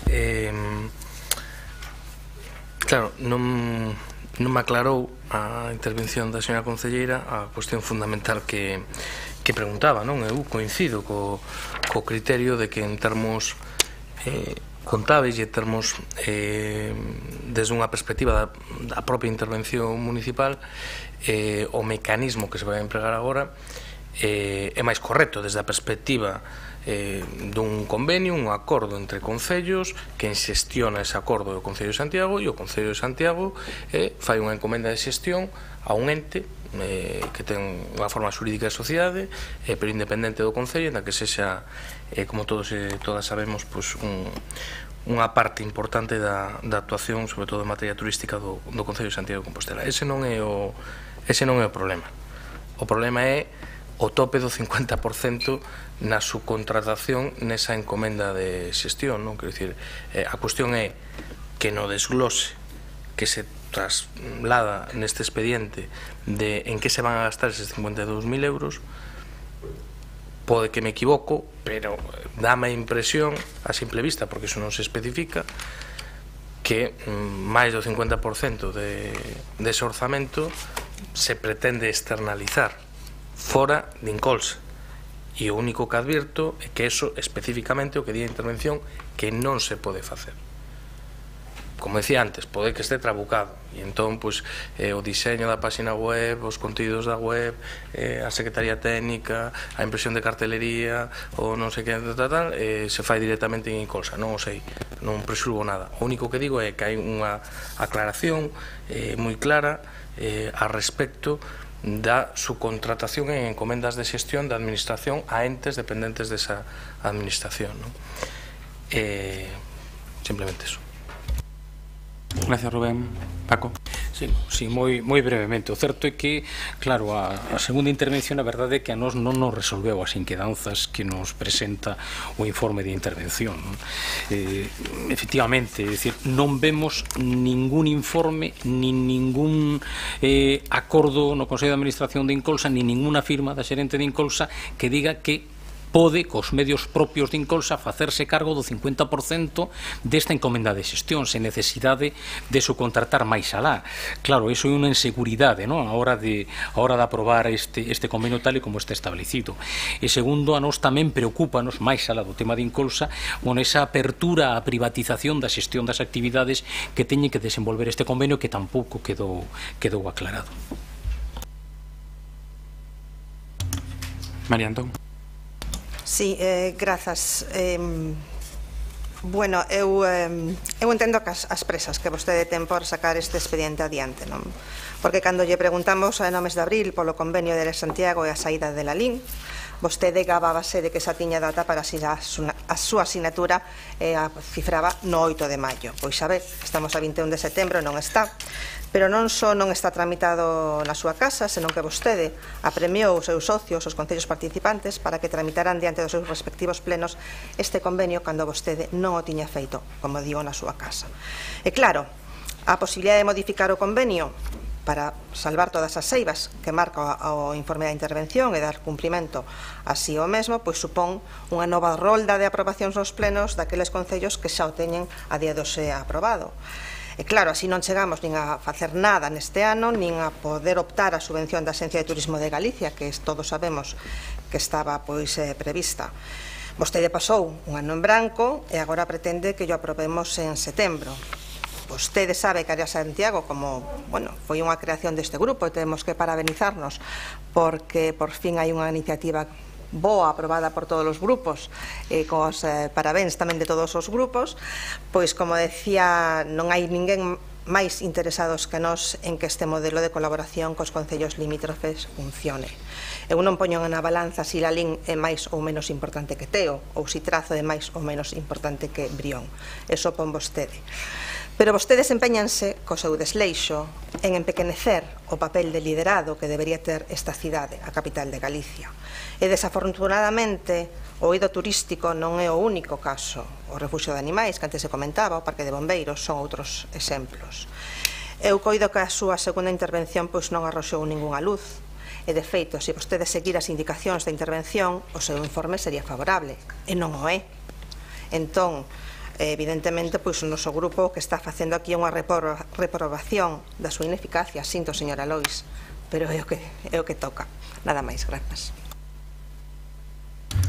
Imos a pasar a votar e sin ánimo de condicionar o sentido do voto de ninguén, indicamos, señor secretario, que o acordo ten que adoptarse por maioría absoluta da corporación.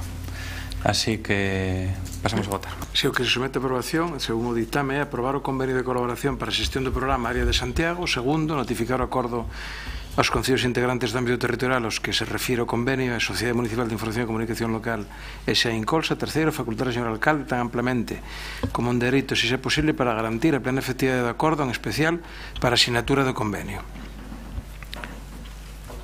Votos a favor?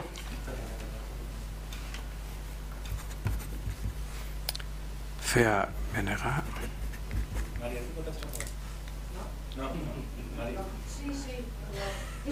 No, BNG. É que levantou a man, Digo, non o dicía de broma, que levantou a man, entón por eso... Non era por condicionar. Repítese a votación, perdón, por favor. Votos a favor? Grupos BNG Compostela Aberta. Votos en contra? Ningún. Abstencións. Grupos PSOE, PP. Entendo, señor secretario, que o acordo non se adopta. Non, a proposta queda rexeitada. Moi ben. Vale. Pois seguimos ca acordo do día. A seguinte punto é o punto quinto, que en principio non se vai a debatir, que é a determinación dos festivos locais para o ano 2018, que, como é tradicional, sinaranse na extensión do 10 de maio e no San Roque do 16 de agosto. Entón, se pasamos a votar, señor secretario. Votos a favor desta proposta? Téndese por unanimidade da corporación, unanimidade.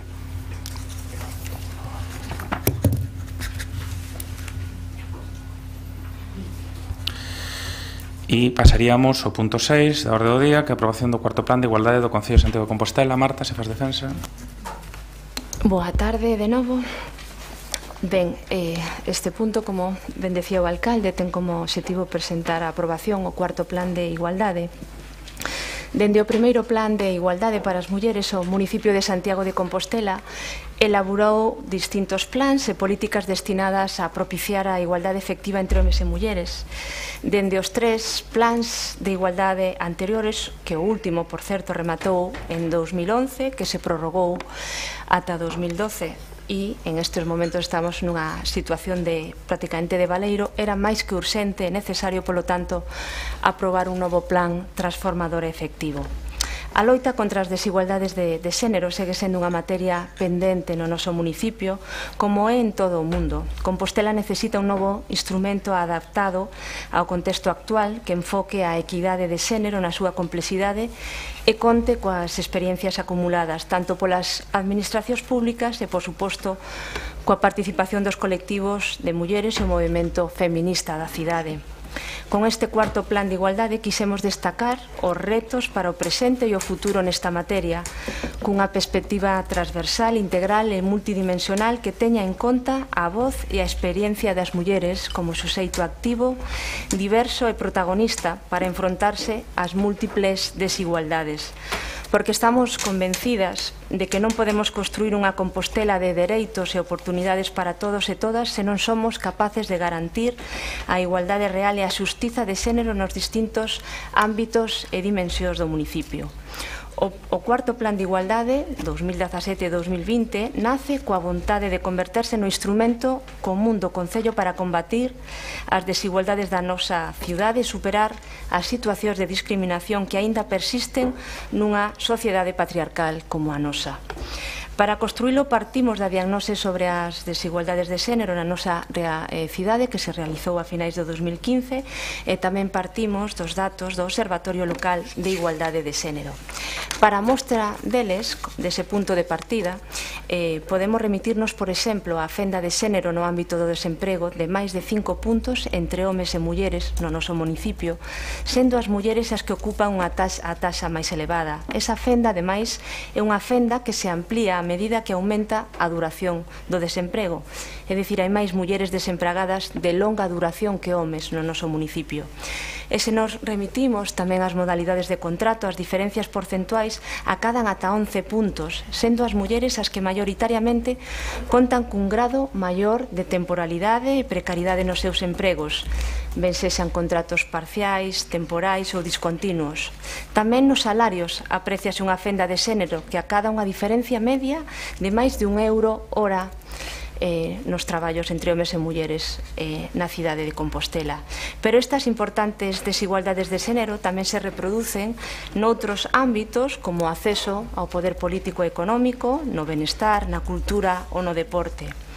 E de aí a urxencia de dotarnos dun novo plan e para elo, para a elaboración deste plan, contamos coa participación de colectivos de mulleres, de organizacións feministas, tecemos compromisos, alianzas, complicidades e colaboracións con outras áreas tamén dos departamentos do Concello. O cuarto Plan de Igualdade conta con 6 liñas básicas que afectan de forma transversal ao conxunto de actuacións recollidas no plan, que son as seguintes: o mainstreaming de xénero, a corresponsabilización, promoción e sensibilización da igualdade, o empoderamento e a participación, a prevención e o apoio ás mulleres e a eliminación das violencias machistas, os contornos de convivencia igualitaria e a creación da Compostela Territorio das Mulleres. Por outra parte, definíronse neste plan 5 áreas estratégicas nuns ámbitos temáticos de referencia. Nos referimos ao ámbito das mulleres, a empregabilidade e as condicións laborais, nos referimos ao ámbito do benestar e a saúde, o ámbito da cultura, o tempo de lecer e deporte, o ámbito do empoderamento, a participación e o asociacionismo e, por último, a área estratégica do liderado institucional e a aplicación do mainstreaming na administración municipal. Construíuse o plan sobre estas liñas e se definiron toda unha serie de medidas que achegan prácticamente a 60 medidas. Unha dos elementos novedosos e que se busca con el tamén dar un paso máis aló no compromiso é que todas estas medidas están acompañadas dunha estimación orzamentaria, é dicir, que cada unha desas medidas ten unha valoración estimada do que podría ser o seu custe para a súa implementación. Polo tanto, compromiso e estimación orzamentaria tamén como outro aspecto importante. Creemos que, como decía ao principio da miña intervención, este plan era unha urxencia, era necesario, é un instrumento imprescindible e, polo tanto, hoxe, como gustaríame pedirlle a todos os grupos da oposición, xa o Partido Socialista e o Bloque Nacionalista na propia comisión amosaron ese apoio, poidese ser este plan, este documento, un plan que contase co respaldo unánime de todos os grupos. Agradezo, antes de pechar a miña intervención, todas as achegas realizadas tanto no que foi a comisión de seguimento, onde estaban representados os grupos da oposición, así como as achegas, moitas delas entendemos que xa foron incorporadas ao último documento, que se fixeron na comisión, de maneira especial as achegas realizadas por o BNG e por o Partido Socialista e tamén algunha do Partido Popular. Moitas grazas. Gracias, Marta. Goretti. Ben, boa tarde. O Bloque Nacionalista Galego, exactamente igual que fixo na comisión, vai votar favorablemente a este cuarto plan de igualdade por diversas razóns. Primeiro, porque coincidimos nos principios de referencia que se aplican no plan, a transversalidade, a corresponsabilización da administración e a sociedade, a integración de planos políticos, técnico e social. Tamén porque entendemos que é necesario, que non pode atrasarse máis, que non pode ficar nese baleiro de non ter un plan de igualdade de referencia para que o goberno aplique, para que se poida continuar avanzando na loita contra a discriminación de xénero nos distintos ámbitos, porque pensamos que contén medidas que poden ser de utilidade, sobre todo se aplica con flexibilidade, con algo de entusiasmo, con algo de forza, porque supón tamén un compromiso político, un compromiso político de todas as áreas do goberno. Casi era máis interesante ás veces que en vez de falar a concelleira da área falasen o resto das áreas e fixesen este compromiso explícito de algo que xa deberían de estar facendo, penso que de maneira máis intensa, e exactamente igual que un compromiso de todas as forzas políticas que debemos non só acompañar, senón vixiar que logo estas medidas sí que se traduzan en orzamentos, porque como non pasen orzamentos e logo non se apliquen, pois ao final pode quedar en papel mollado. É certo, por iso que comentamos, que votamos que sí, tamén de calquera maneira quero especificar que o noso é un sí crítico, un sí con algunhas cuestións que desde a nosa perspectiva poderían mellorar. É certo que o plan mellorou a respecto do que inicialmente se presentou, é certo que incorporou cuestións que desde este grupo suxerimos e desde outros da oposición e que pensamos que o fixeron con algo máis de alma, mais hai algunhas cuestións que aínda son melloráveis e que eu creo que, sobre todo dependendo de como se aplique, que se podería facer. Quero comentar esas dúas ou tres cuestións en que nos parece que o plan aínda sería mellorable ou desde a nosa perspectiva que ten algunhas eivas. Unha delas é que o proceso participativo foi escaso. Nos pensamos que foi escaso en temáticas, en tempo e en profundización. 5 mesas, 2 roldas de xuntanza, houbo mesas que para min eran imprescindíveis, dixe no medio do proceso, faltou unha mesa sobre a mocidade, sobre rapazas novas. Eu creo que esa mesa era imprescindível que houvese, se queremos justamente un dos problemas justamente na discriminación laboral, na diagnose, en todo o que temos, a problemática especial para integrarse no mundo laboral e para tamén, no sentido tamén de reproducir moitas veces estereotipos de xénero novamente nestes tempos de tantísimas involucións, e son a xente máis nova, rapazas novas. Esa mesa para nós era absolutamente fundamental, e logo houve mesas que quedaron desde logo escasas de persoas, que unha mesa como a de cultura, deporte, tempo de lecer só contase con 9 persoas é unha cousa, a verdade, que a deixa desde a nosa perspectiva nun lugar como Santiago de Compostela, coa importancia que teñen na vida habitual do concello. Logo, eu pensei que estes plans de igualdade, penso que todo o mundo somos conscientes de que ao final acaban tendo moitos elementos que acaban sendo un tanto clásicos, un tanto rituais, de como se colocan, como se sitúan, como se presentan. Desde xa o dixen tamén na comisión, desde a miña perspectiva, falta a explicación das prioridades, por que modelo se aposta, falta un pouco de alma, falta algo que non o faga algo tan frío, con moitos diagnósticos e pouca práctica. Eso algo se corrixiu, pero eu tamén quero manifestar aquí o medo a que os fondos sexan utilizados para facer análisis, unha vez análisis sobre outras análisis.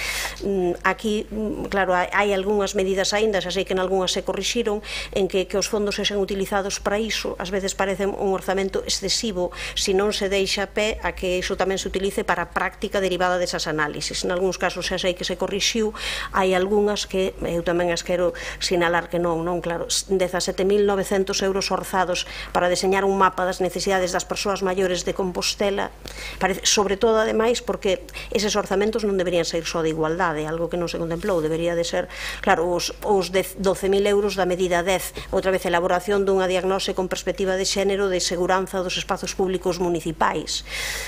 Tantas diagnósticas, ás veces dá impresión sempre neste ámbito que estamos sempre comezando, non?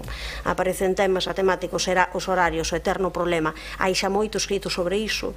Eu creo que habería, non sei, vamos, pero habería que buscar o espazo, o sitio para que a partir deste plan se fixesen propostas un pouco máis ousadas, ter claro cal é o modelo e camiñar cara a él, non?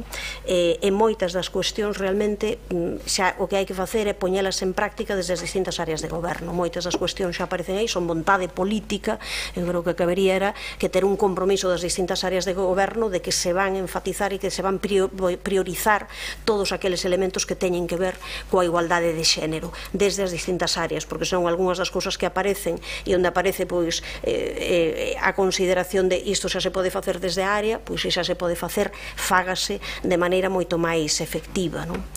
Cumpriría facer, deseñar obxectivos a curto e medio prazo, e agradecemos o orzamento, pero claro, un traballo máis redondo sería se se soubese que todo isto, como vai aparecer nos orzamentos. Xa digo que nós imos facer unha vigilancia pois moi grande a respecto disto, porque tamén temos unha dúbida a respecto de se este plan agora tal e como quedou, se corresponde con que se presentou na EDUSI, se iso non vai ter problemas, porque isto está, non, a través dos fondos que se reciben da EDUSI, e logo houve modificacións. Non sabemos se logo estes orzamentos sí que se van a incorporar ano a ano tal cal, se vai haber modificacións, ou, vamos, se vai haber pois esa comisión de avaliación, digamos, cada certo tempo para revisar que é o que se está aplicando, en que se pode modificar, e naquelas cuestións en que se poida modificar e ir un pouco máis alá en desenvolver medidas prácticas fronte a diagnoses, desde logo, eu creo que sería afortunado ir por ese camiño.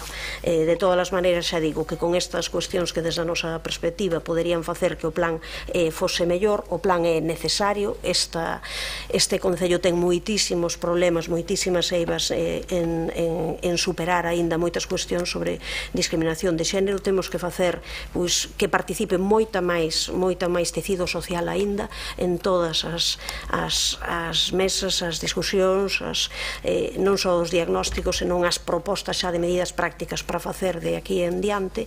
Nese sentido, termos un plan canto antes, nos pensamos que para iso é unha prioridade, e de aí que o noso voto sexa afirmativo. Gracias, Goretti. Mila, a súa quenda. Moitas grazas, señor alcalde. Boa tarde a todas e a todos. Vou ser moi breve. Partindo do feito de que a igualdade de mulleres e homes é un dereito fundamental e constitúe un valor capital para a nosa democracia, nós creemos que o presente plan de igualdade é froito dun proceso de traballo no que participaron diferentes colectivos da nosa cidade e participamos tamén todos os grupos municipais desta corporación. Suliño, igual que fixeron a concelleira e a portavoz do BNG, que todos os grupos podemos facilitar datos, ideas, achegas en todo o proceso, tendo a oportunidade de facer aportacións e revisións, aportando a nosa opinión dende a perspectiva da adecuación do plan ás prioridades sociais das políticas de igualdade.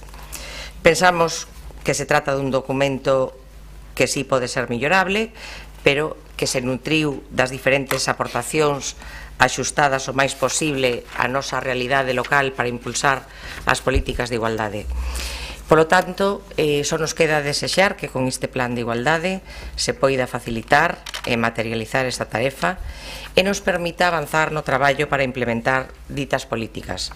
Do mesmo xeito, esperamos que este plan de igualdade conte cos recursos orzamentarios necesarios para a súa posta en marcha e que non quede todo en papel mollado.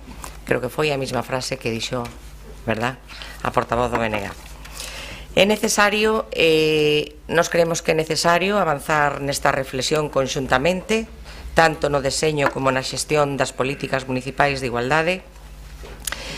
Solamente decir que o Grupo Municipal Socialista defenderá sempre que documentos que supoñan un avance en calquera eido para que desaparezan as desigualdades de xénero que a día de hoxe non se lle escapan a ninguén, pois aquí estaremos nós. Deste xeito, e como xa anunciábamos na comisión pertinente, o noso voto será favorable. Gracias. Moitas gracias, Mila. María, a súa quenda. Boa tarde, grazas, alcalde. En efecto, un plan de igualdade era necesario. Como todos sabemos, un plan municipal de igualdade é o documento de traballo no que se adquiren os compromisos para mudar a realidade de desigualdade entre homes e mulleres nun concello determinado e, polo tanto, como documento de traballo non debe ser unha declaración de principios ou unha declaración de intencións.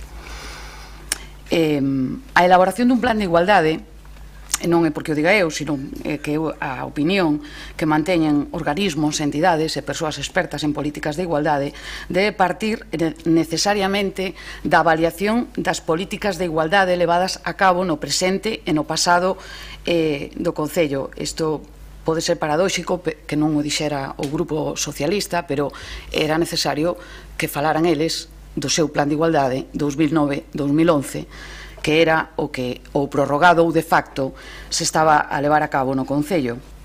Coñecer os éxitos e fracasos, a efectividade das medidas implantadas, as que non, as aceptacións, as resistencias, as fallas, etc., etc. Deberá ser, por tanto, o punto de partida. Isto óbviase no plan que se presenta, pois, eu penso que nun exercicio de certo desprecio ao pasado do Concello, non ao Grupo Popular, que iso xa me ten acostumbrada, xa me empeza a gustar incluso, sino as políticas de igualdade que se estiveron levando a cabo no Concello e, sobre todo, ao CIN, o Departamento de Igualdade, que estiveron traballando e levando a cabo políticas, aínda que fosen un marco alleo ao plan de igualdade e que merecen unha reflexión.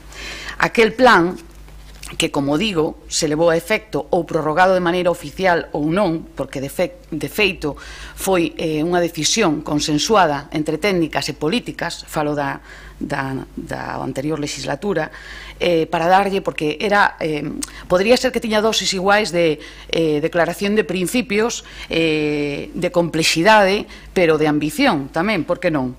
O certo é que a intención foi darlle execución e cumprimento e foi a folla de ruta das políticas de igualdade no pasado deste Concello.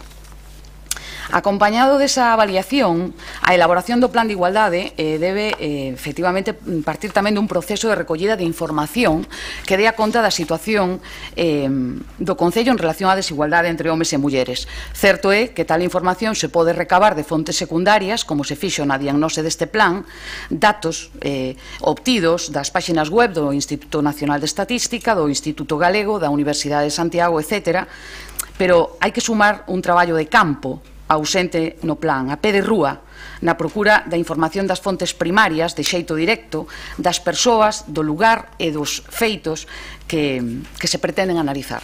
Este último método garantiría o estudo dunha realidade que é dinámica, un estudo máis riguroso e actualizado que servise, ademais, como elemento corrector dos outros métodos. Eu explícome.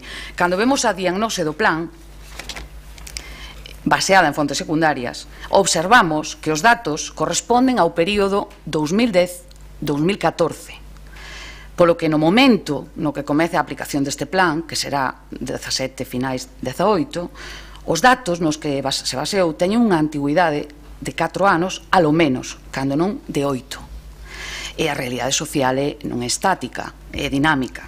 No ano 18 corremos o risco de que este caduca, xa que logo non é unha diagnose real. Empezou a facerse o plan no 2015, pero estamos rematando o ano 2017. Como elemento corrector deses datos, falo das fontes primarias. Por non falar de erros de bulto que hai nesa diagnose e que serían facilmente subsanables nunha corrección máis dinámica e máis actual. Por poñer un exemplo, ni siquiera os traballadores dos departamentos do Concello están correctos. Eu, que así a bote pronto, eu que lembro, é o Departamento de Deportes, non hai 10 homes e unha muller, hai 8 homes e 5 mulleres, 2 na oficina e 3 conserxes. Non, agora non, daquela, non, 10 homes e unha muller. Eu fume daí, había 2 mulleres na oficina e había conserxes. Ou que a dirección do auditorio está a cargo dun home. Había tempo para corrixilo, non? Eu creo que é un home, pero bueno, que antes era unha muller, agora é un home. En definitiva, creo que eses datos, que efectivamente son datos que se rescatan de fontes secundarias, deberían estar corrixidos nese traballo a pé de campo. En relación ao proceso de participación, xa no proceso de traballo, non de diagnose, son unha manifestación para a reflexión e como traslado dun sentir, parece que compartido, porque a concelleira do BNG acaba de decir que é verdad que ten un bo empaque no papel, pero vostede sabe que a realidade é outra, nin foi tan participativa, nin foi tan representativa, nin foi tan intensa como se pretende mostrar. Ademais, conviña contar coa participación de homes para incrementar o seu nivel de concienciación e convidalos a compartir estrategias de intervención en políticas de desigualdade. Os obxectivos e as medidas deberán establecerse en íntima relación co resultado da diagnose, dunha diagnose real e sentida e non envasada. Isto é, unha diagnose arroxa unha conclusión, sobre unha conclusión fixas un obxectivo e sobre o obxectivo as medidas para acadalo, establecendo, en todo caso, indicadores de proceso que miden o grau de cumprimento do plan, como está no plan que di número de asistentes a unha xornada, número de solicitantes dunha actividade formativa, etc. Pero ten que ter indicadores de resultado. Isto é, a modificación da realidade que se pretende en relación ao punto de partida. Creo que a miña compañeira Maite lles puxo un exemplo moi ilustrativo nunha sesión da comisión. Antes de nada, quero dicir que non está baseado en feitos reais. A profesora Cancelo, por exemplo, corrixe exames. A vista do resultado fai unha diagnose, un alto número de suspensos, 80%, por exemplo. E proponse un obxectivo, que é resolver a situación. Adopta unha medida, facer un plan de titorías individualizado con actividades. Como seguimento, establece un indicador de proceso, que é o número de asistentes, para ver como vai, pero ten que ter un indicador de resultado. Que quere facer? Reducir a taxa de suspensos nun 10% no vindeiro curso. Un plan de igualdade, é que non o digo eu, faise así, vostede seguro que sabe mellor. Este esquema non existe no plan. Na diagnose non hai un fío conductor coas medidas. Podemos compartir os obxectivos, e tamén he compartido coa señora San Martín, porque son estandarizados en todos os plans de igualdade que lea, son os mesmos obxectivos prácticamente, poden ser aplicados a Santiago ou a Sevilla, porque promover o emprendemento e liderado das mulleres no ámbito laboral, promover o benestar integral das mulleres, aplicar a perspectiva de xénero no ámbito educativo, son obxectivos xenéricos que tampouco se concretan demasiado nos obxectivos específicos de cada medida. As medidas ou actividades xa sabe que deben ser factibles dende o punto de vista legal, administrativo, cultural, ético, económico, eficaces como solución á necesidade identificada, eficientes en relación ao custe, realistas en canto ao obxectivo e ao tempo do seu desenvolvemento e adecuadas á realidade do concello. Hai algunhas medidas que cumpren estes requisitos e que, por suposto, podemos compartir, pero unha gran maioría non o fan, son abstractas, de dubidoso contido, de cuestionable eficacia e non mostran unha conexión coa diagnose. A modo de exemplo, é que parece que fixésemos o discurso a medias, pero non é certo. É dicir, non poden ser medidas consistentes en elaborar unha diagnose, elaborar un estudo, elaborar unha análise. Eso forma parte da propia diagnose, non pode ser unha medida. Mire, medidas consistentes nun diseño hai prácticamente 20, que son deseño de protocolos, 12.000 euros. Deseño dunha proposta base de investigación, 17.900 euros. Deseño dunha romaría, 12.000 euros. Faltan medidas, por exemplo, destinadas a mulleres en situación de pobreza ou de risco de exclusión. Non se menciona para nada mulleres con problemas de drogodependencia, nin se menta a prostitución. Non pode ser que a única medida, por exemplo, destinada a persoas maiores nun concello no que o 20% da poboación é maior de 65 anos, só hai unha medida que consiste, adiviñe, nun deseño. Deseño dun mapa das necesidades de persoas maiores, 17.900 euros. Non se fixo unha boa diagnose e, polo tanto, as medidas non abordan situacións reais. Compre tamén facer unha apreciación que non é menor, perdón, alcalde, probablemente, se podo acumular en un interveño a segunda parte, remato.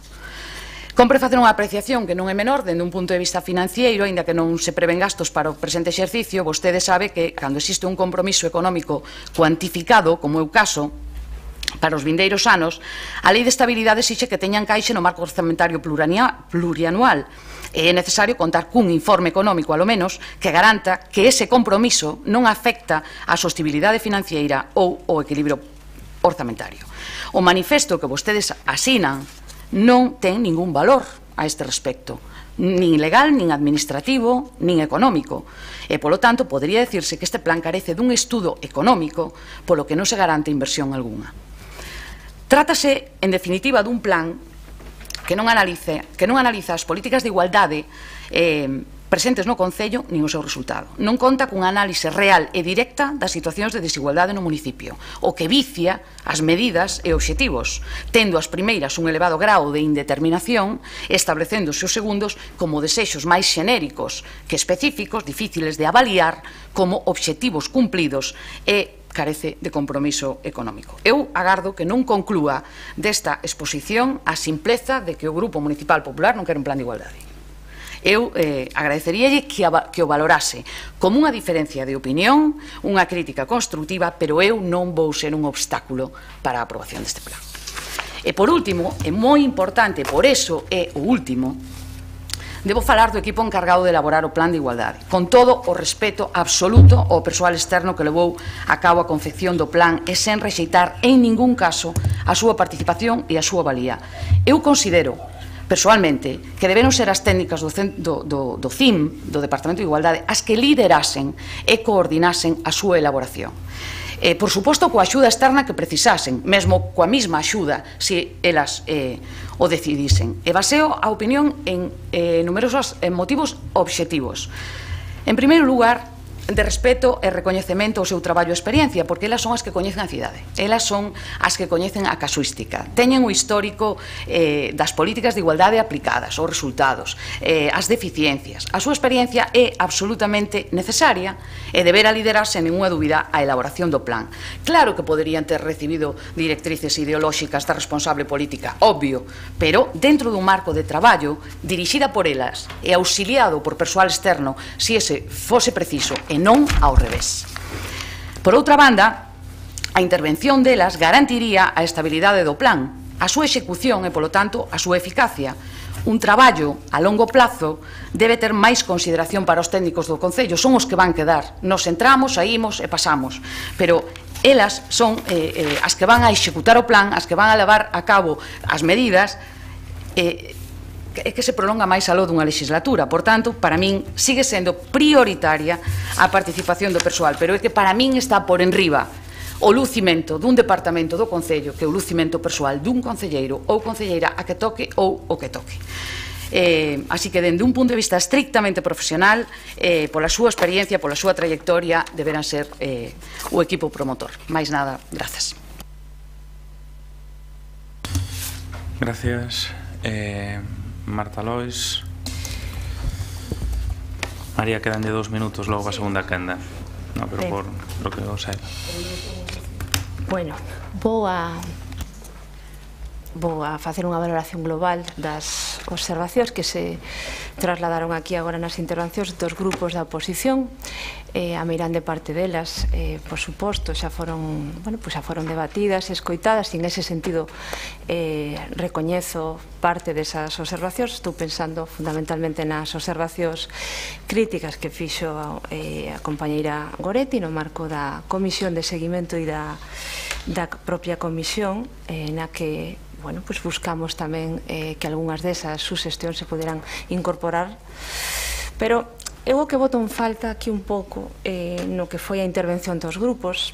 A verdade é que me sorprende, especialmente por o Partido Popular, poder ter situado na mesa un debate tal vez ideolóxico, porque un plan de igualdade que aposta decididamente por ser un plan feminista, porque un plan de igualdade que, con independencia de todas as melloras que estou segura que se poderían ter feito, como a todo na vida, é un plan valente, un plan que apostou durante o período que consideramos que era imprescindible estes 5 meses a un proceso participativo.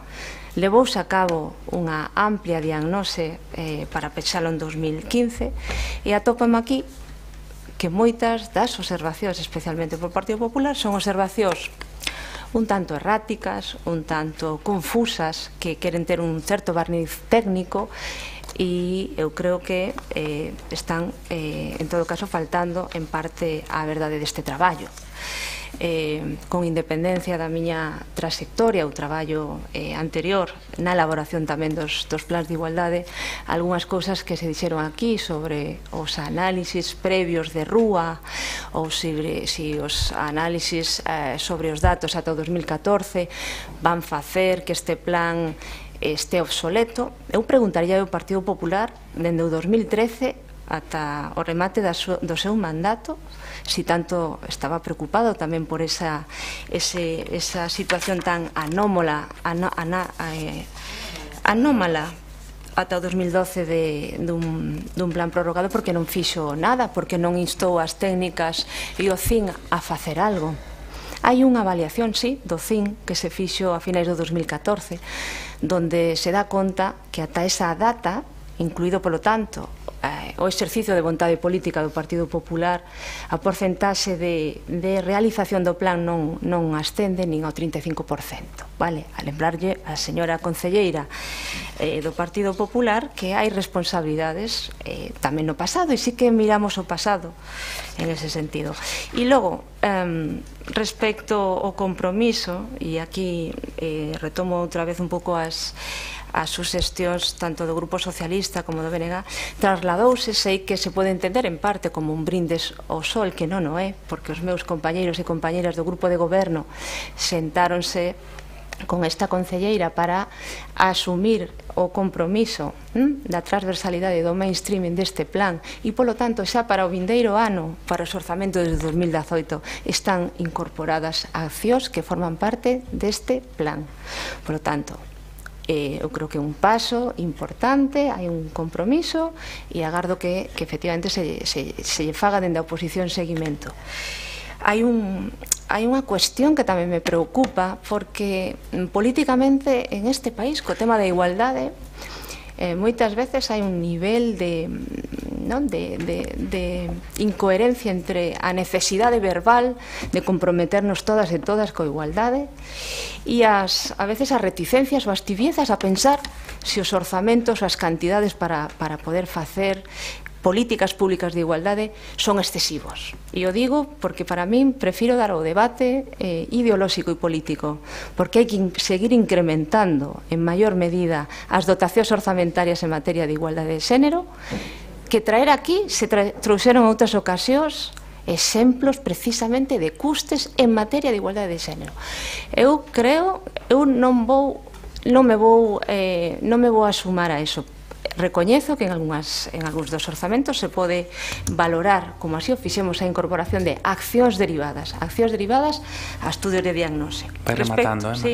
Respecto ao estudo da situación Goretti, da necesidade de actuación sobre as persoas maiores, estáse facendo dende o propio Departamento de Políticas Sociais. Quería dicir que o plan de igualdade, na medida posible, tendo en conta que vai a sair aprobado xa neste período, hai accións que xa están comprometidas e que se están facendo. Unha desas está en estes momentos facéndose. Polo tanto, agradezo o apoio recibido polos grupos de maneira expresa o Bloque Nacionalista Galego e o Partido Socialista, e teño que disentir profundamente e lamentar que non haxa un debate máis ideolóxico. Parece que o Partido Popular non o ten respecto ao plan, pero ten valoracións técnicas que non comparto.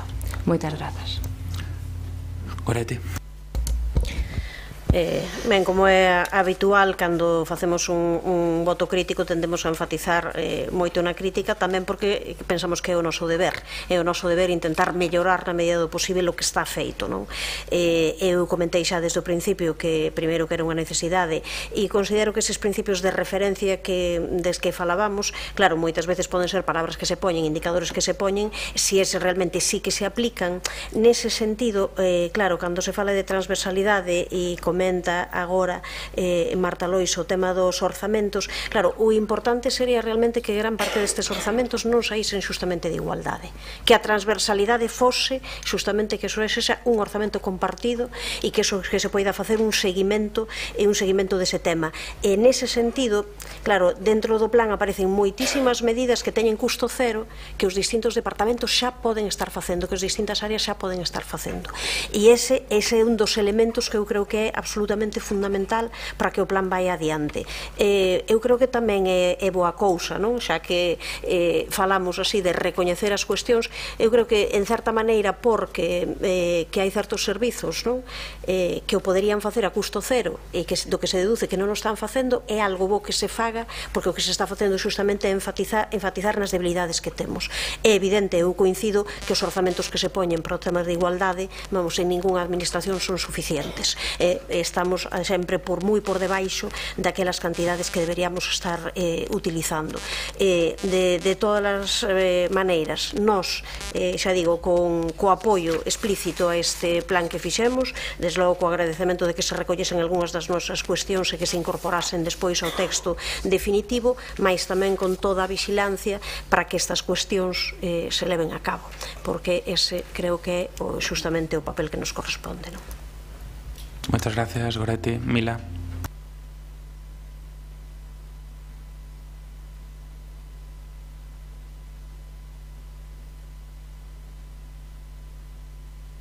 Dos minutos, María. Grazas, alcalde. Vou rápida.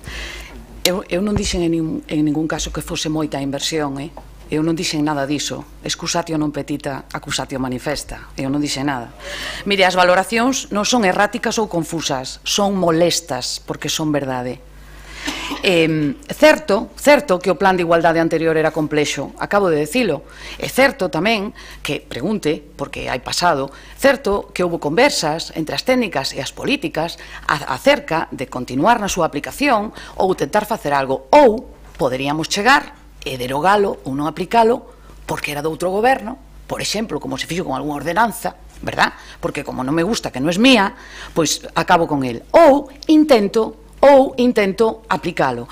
Vostede, coa opinión que ademais vostede ten do PP, vostede cree que unha concelleira do PP lle costaría algún traballo, según a opinión que vostede ten, e levantar o teléfono como fixo vostede, chamar a unha empresa e que elaborase un plan de igualdade? Vostede cree que lle costaría algún traballo facer iso? Pois parece que sí.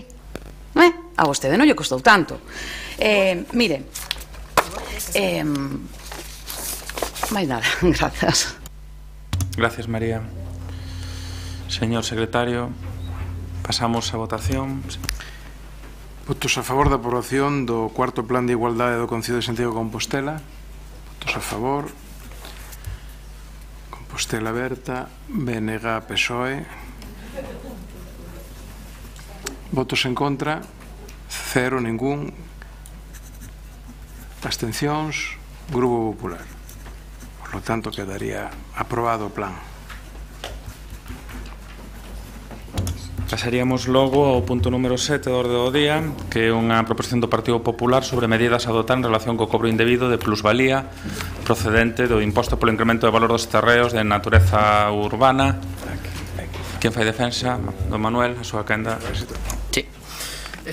Alcalde, concelleiros e concelleiras, boas tardes. Esta é unha proposición que presentamos como consecuencia dunha sentencia do Tribunal Constitucional de 11 de maio, que ven precedida por outras dúas anteriores, si ben relativas a normas forais, non ven senón a refrendar o xa manifestado con anterioridade. É unha sentencia que, con respecto a este imposto, as denominadas vulgarmente como plusvalías, si ben non declarou inconstitucional o que é o mesmo imposto, sí que declarou inconstitucional o feito de que non se atope regulado dentro das mesmas a posibilidade para os particulares de acreditar que, como consecuencia do paso do tempo, pois non se produciu ese incremento de valor nos terreos de natureza urbana, senón que houbo un decremento de valor.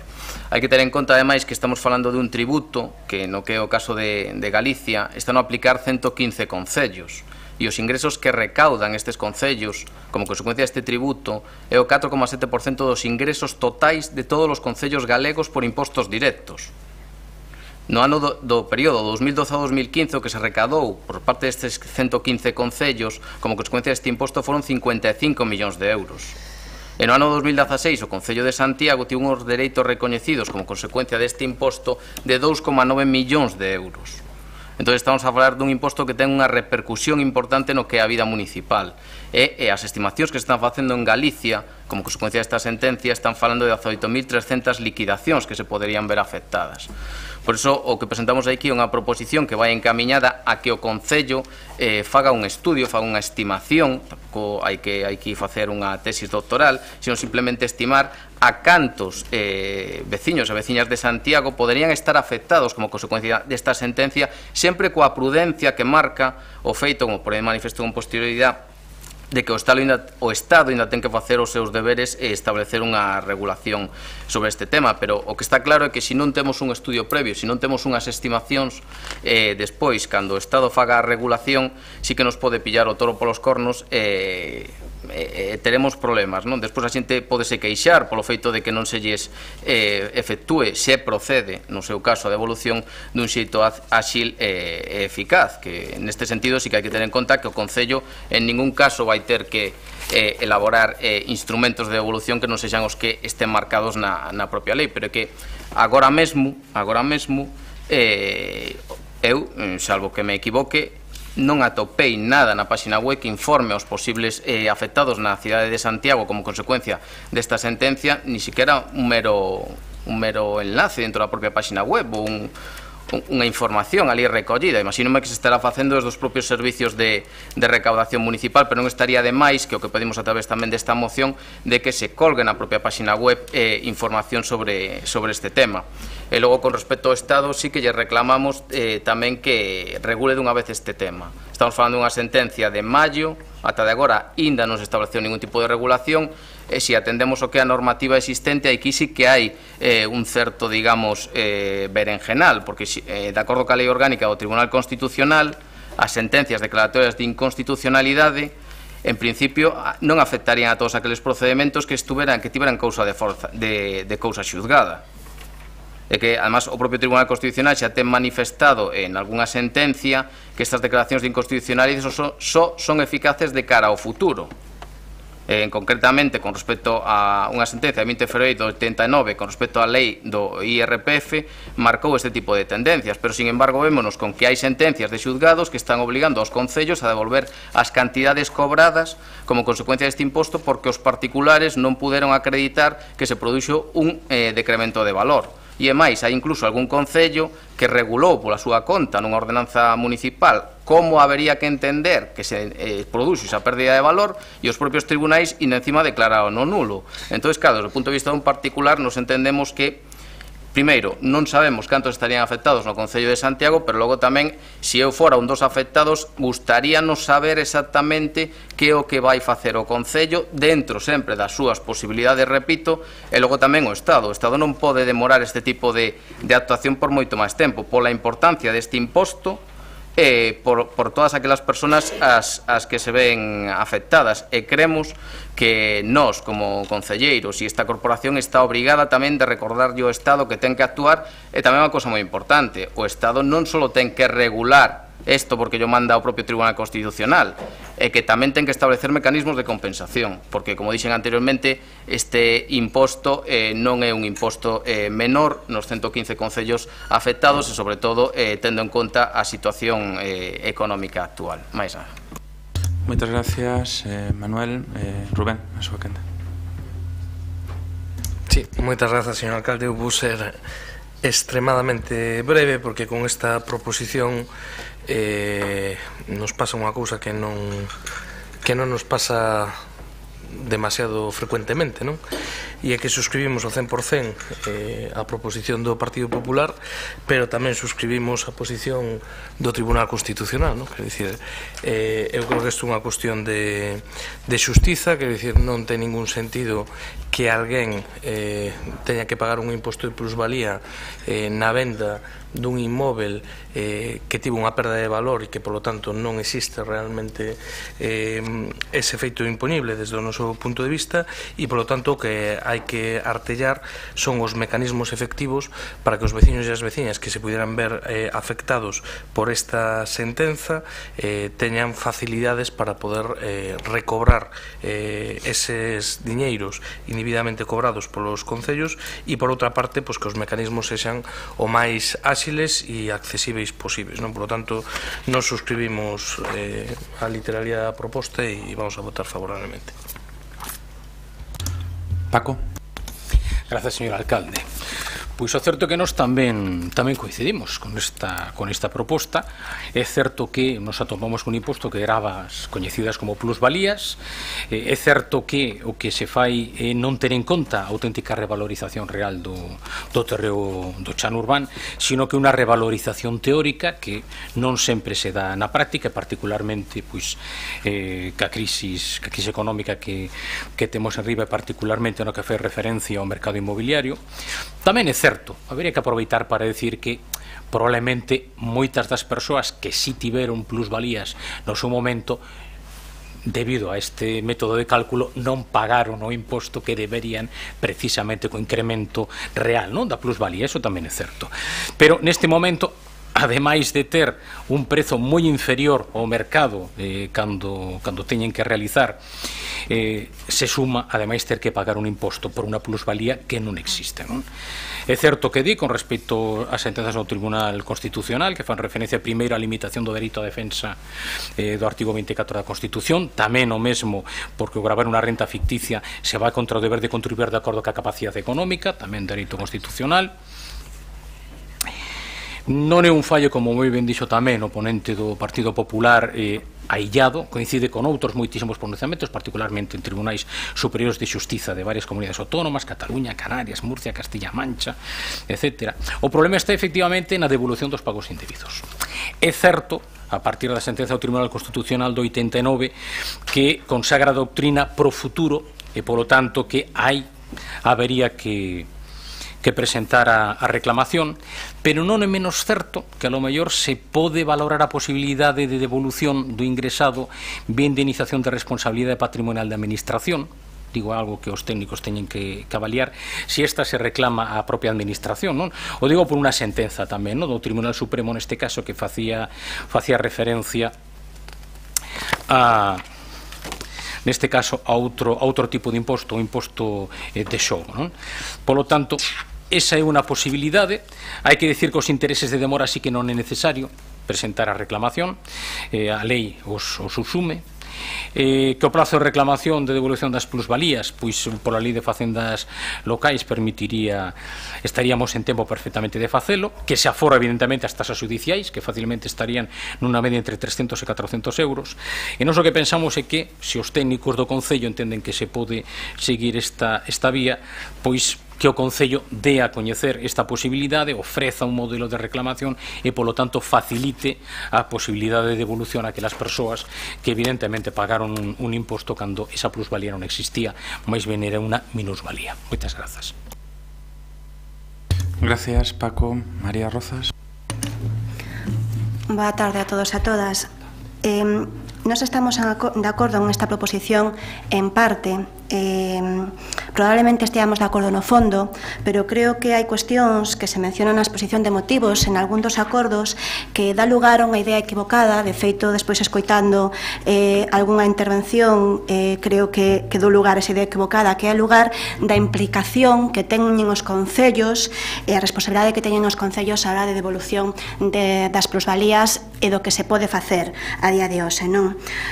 Estamos de acordo en demandar ao Goberno de España a máxima axilidade na modificación do texto refundido da Lei de Reguladora de Facendas Locais, que se nos indique aos concellos os procedimentos e os criterios para facer esas devolucións, porque o Tribunal, na sentenza do Tribunal Constitucional non se concreta, non?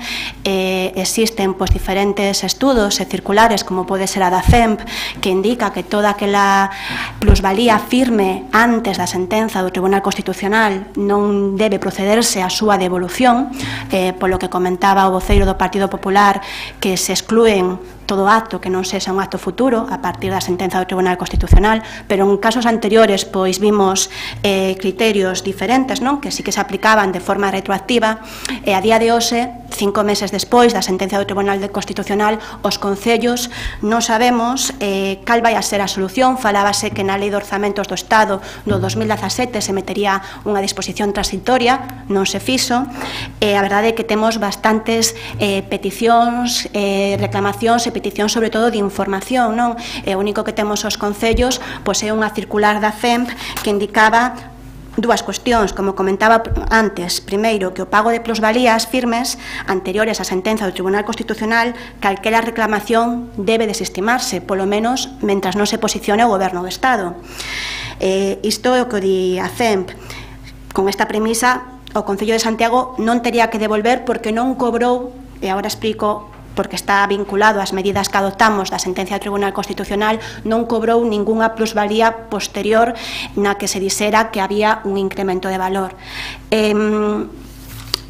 Collo a chega que fixo o voceiro do Partido Popular de poñer unha nota explicativa na página web, non existe, pero que sí que existe, onde está a autoliquidación do imposto de plusvalías, que é unha autoliquidación e que o formulario se pode imprimir a través da página web.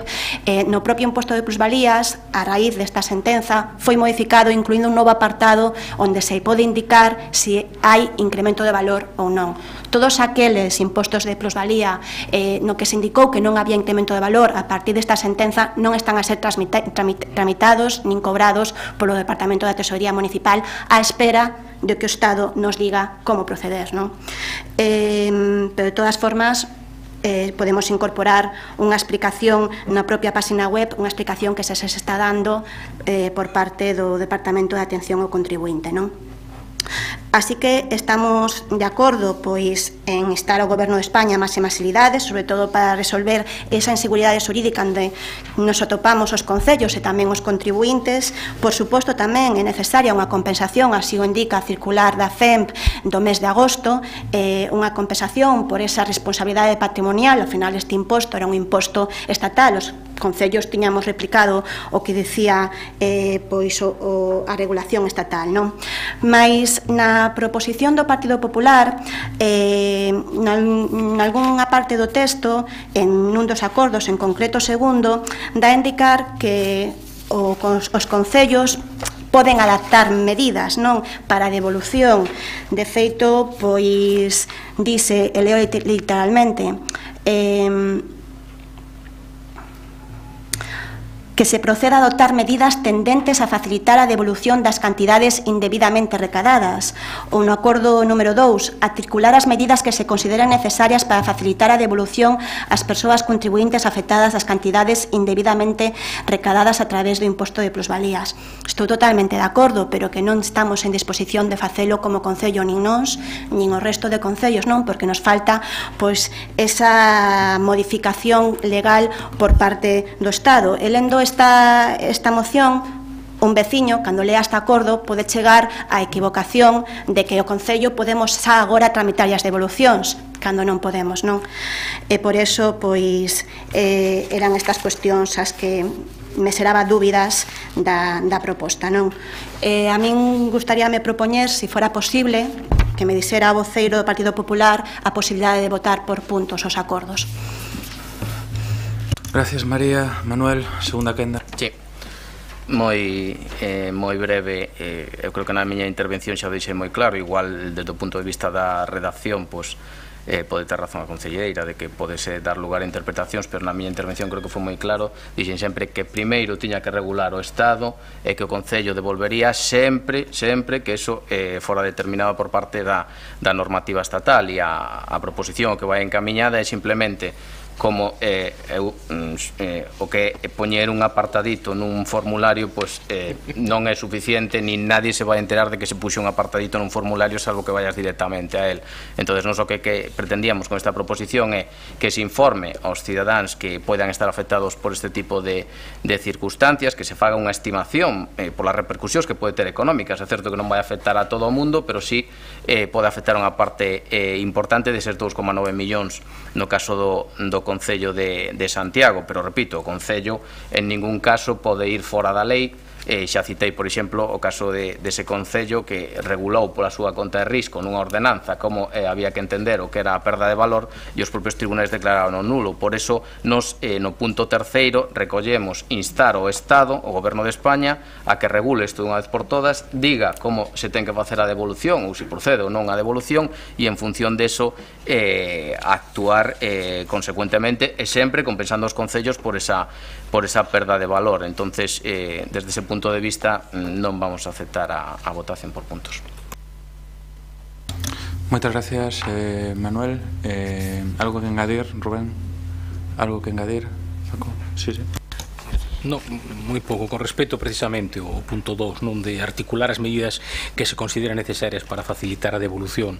Nos por eso plantexábamos que o Concello, os técnicos de Facenda do Concello avalíen esa posibilidade que recollía concretamente unha sentenza do Tribunal Supremo de 29 de febreiro do 2000 que plantexaba sobre a inconstitucionalidade do gravamen complementario do xogo, plantexaba que sí que podería haber unha devolución do ingresado vía indemnización por responsabilidade patrimonial da administración si se reclamaba, curiosamente decía o Tribunal Supremo, que no ano seguinte a publicación da sentenza. Existen outras nese sentido tamén do Tribunal Supremo, a de 13 de xuño de 2000, a de 15 de xullo de 2000, polo tanto nos entendemos que sí que se articularían as medidas si se avalía si é posible aplicar esta solución. Se así fora, entón do que se trataría sería de facilitar a información para que aqueles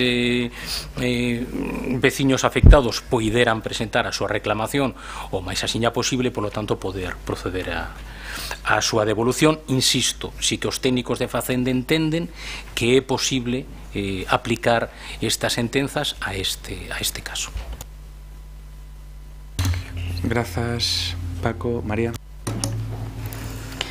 Bueno, non o mencionei antes, que me olvidei. Sí que foi solicitado e realizado un estudo por parte da Tesorería de como nos podía implicar ao Concello esta sentenza. O estudo non deixa de ser unha estimación con bastantes limitacións, xa que é imposible saber se se vai aplicar de forma retroactiva, como pudo pasar nos suelos urbanizables non delimitados, que tivemos a sentencia fai un par de anos, non?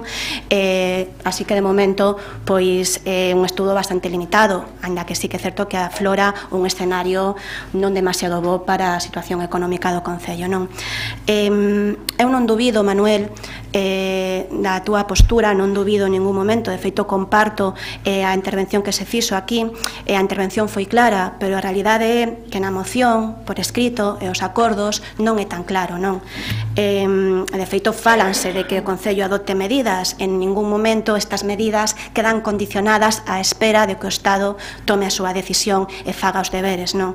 Entonces, ante esta situación, compartindo fondo, se hubiéramos podido votar por puntos, por separado, probablemente votaríamos a favor algún deles, pois ante esta situación nos temos que abster. Señor secretario, pasamos a votación. Votos a favor desta proposición do Partido Popular de 6/9/2017 sobre medidas a adoptar en relación co cobro indebido de plusvalías procedentes de imposto polo incremento do valor de terrenos de naturaleza urbana. Sí. PSOE, BNG, PP. Non entendo que ninguno. No, cero. Abstención, Compostela Verde. Quedaría entonces aprobada. Pasamos ao punto 8 e logo do debate ao punto 8 facemos unha parada. Vamos moi mal de tempo hoxe. Replico os acordos de Xunta de Portavoces. Hoxe acordamos en xunta de portavoces que o debate sobre as esculturas do mestre Mateo vaise sustanciar nun único debate, aproveitando a proposición do BNG, ainda que aparece contemplado na moción de Compostela aberta, e que logo o debate o Pazo de Meirás, que afecta tamén a 3 mocións, BNG, PP e Compostela aberta, vai se sustanciar tamén nun único debate. Iso é o que hoxe se acordou en xunta de portavoces. Así que empezamos co punto 8, que é a proposición do BNG para a recuperación das esculturas do Pórtico da Gloria para patrimonio público. Goretia, a súa quenda. Ben, boa tarde de novo. No pleno de hoxe imos falar bastante sobre a importancia da memoria, sobre a necesidade de recoñecermonos tamén e de avaliar o pasado, tamén sobre a importancia de recoñecer o feito por outros colectivos en diferentes momentos. É por iso que na nosa moción falamos de un colectivo, de unha asociación que tivo un papel fundamental en todo o que foi o tema da denuncia do que estaba a acontecer coas estatuas do Pórtico da Gloria, que hoxe son noticia a todos os niveis, mas foi esa pequena asociación, o Sorriso de Daniel, quen desde xustamente o pouco de nacer, tendo entre os seus obxectivos promover, difundir, estimular e apoiar todo o que se refire á conservación do patrimonio medieval galego, que iniciou unha campaña específica pola reagrupación do patrimonio mateano. E foi aí cando fixo, en febreiro xustamente de 2012, unha carta a Carmen Franco Polo pedíndolle que depositase de inmediato no Museo da Catedral as 2 pezas que tiñan no seu poder e que saíran do Pórtico da Gloria. Referíase a asociación Sorriso de Daniel, como ben sabemos, as imaxes de Abraham Xeremías e de Isaac Ezequiel que Fermín Bouzabrén localizara nun pazo da Ulla, propiedade do conde de Ximonde, e que o Concello de Santiago mercara por 60.000 pesetas cunha condición clara, que non abandonasen Santiago de Compostela. Esas estatuas que un día estiveron nas escaleiras do Pazo de Raxoi, un lugar que espero que coincidan comigo todos os compañeros e compañeras de corporación, que non era o lugar máis acaído para elas, tampouco ese non era o lugar onde debían estar. Esas estatuas de repente aparecen no ano 1961 nunha exposición sobre arte románica, figurando xa como propiedade da familia Franco. Non coñecemos as causas, aínda que podemos coñecelas, verdade? Non sabemos os pormenores, aínda que seguro que as imaginamos, non? Exactamente igual que todo o mundo sabe por que pechaban as xoierías na Coruña cando chegaban os Franco a Meirás, pois tamén podemos imaginar os pormenores arredor disto, non? Esas estatuas, esas tallas, estiveron inicialmente no Pazo de Meirás, é certo que diso falaremos despois, mas non está de máis non lembrar que estiveron tamén nese espazo roubado ao pobo, dentro dese esperpento en que a Fundación Franco utiliza como templo do franquismo, e que aínda hoxe anuncia que volve a reabrir as visitas, e quizáis haxa persoas a que iso lles sirva a estas alturas, despois de todo o que choveu, o que non choveu no Brao, pero que choveu en comunicados, en ameazas, en negacións, en intentos de facer ver que non pasara nada, que non houbo aquí un réximen dictatorial, que non houbo asasinatos, que non houbo exilios, que non houbo presidios. Despois dese primeiro paso por Meirás, as estatuas depositáronse na casa de Cornide, como todo o mundo sabe, ese lugar tamén que os francos poliaron, unha casa que neste caso era patrimonio público, sede do Concello da Coruña, que de maneira tamén irregular e fraudulenta pasou a mans da familia do ditador. E aquí non pasa nada, ou parece que non pasa nada. É por iso que o Bloque Nacionalista Galego, en maio de 2012, aproveitando esa exposición Domus Jacobi que conmemoraba o 800 aniversario da Catedral, e aproveitando esa campaña feita pola asociación O Sorriso de Daniel, xa que nesa exposición se mostraban as esculturas, fai unha pregunta xustamente ao goberno de Santiago de Compostela, do Concello, unha pregunta a respecto de que acontecera con esas estatuas, porque esas estatuas que eran parte do Concello, que formaban parte do Concello, estaban en poder da familia Franco e ademais reclamaban que isto non fose así, que se iniciasen accións en sentido contrario.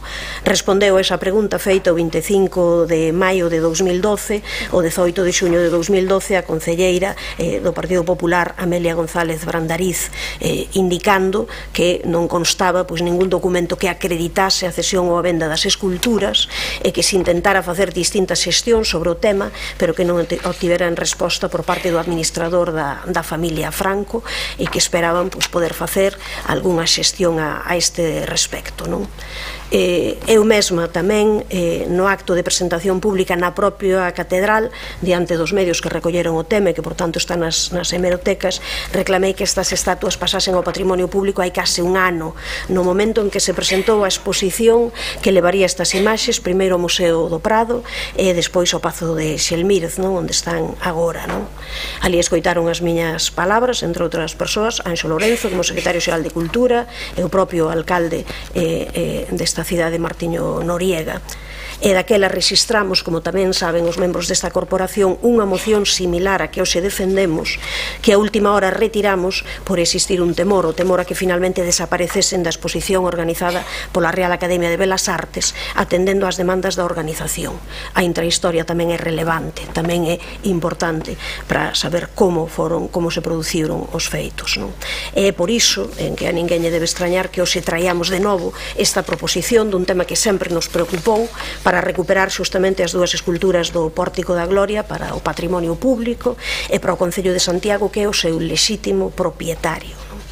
Esperamos que esta proposición sexa aprobada polo conxunto dos membros desta corporación, porque entendemos que é de sentido común e entendemos que é un clamor social que aquilo que pertence ao Concello de Santiago, con esa disposición ademais de que non saian do Concello, pois que volvan ao seu lugar. Ningunha persoa que teña un mínimo de respeto, que teña un mínimo de dignidade, que teña un mínimo de querencia polo patrimonio, pode entender que nestes momentos non estean no Concello de Santiago.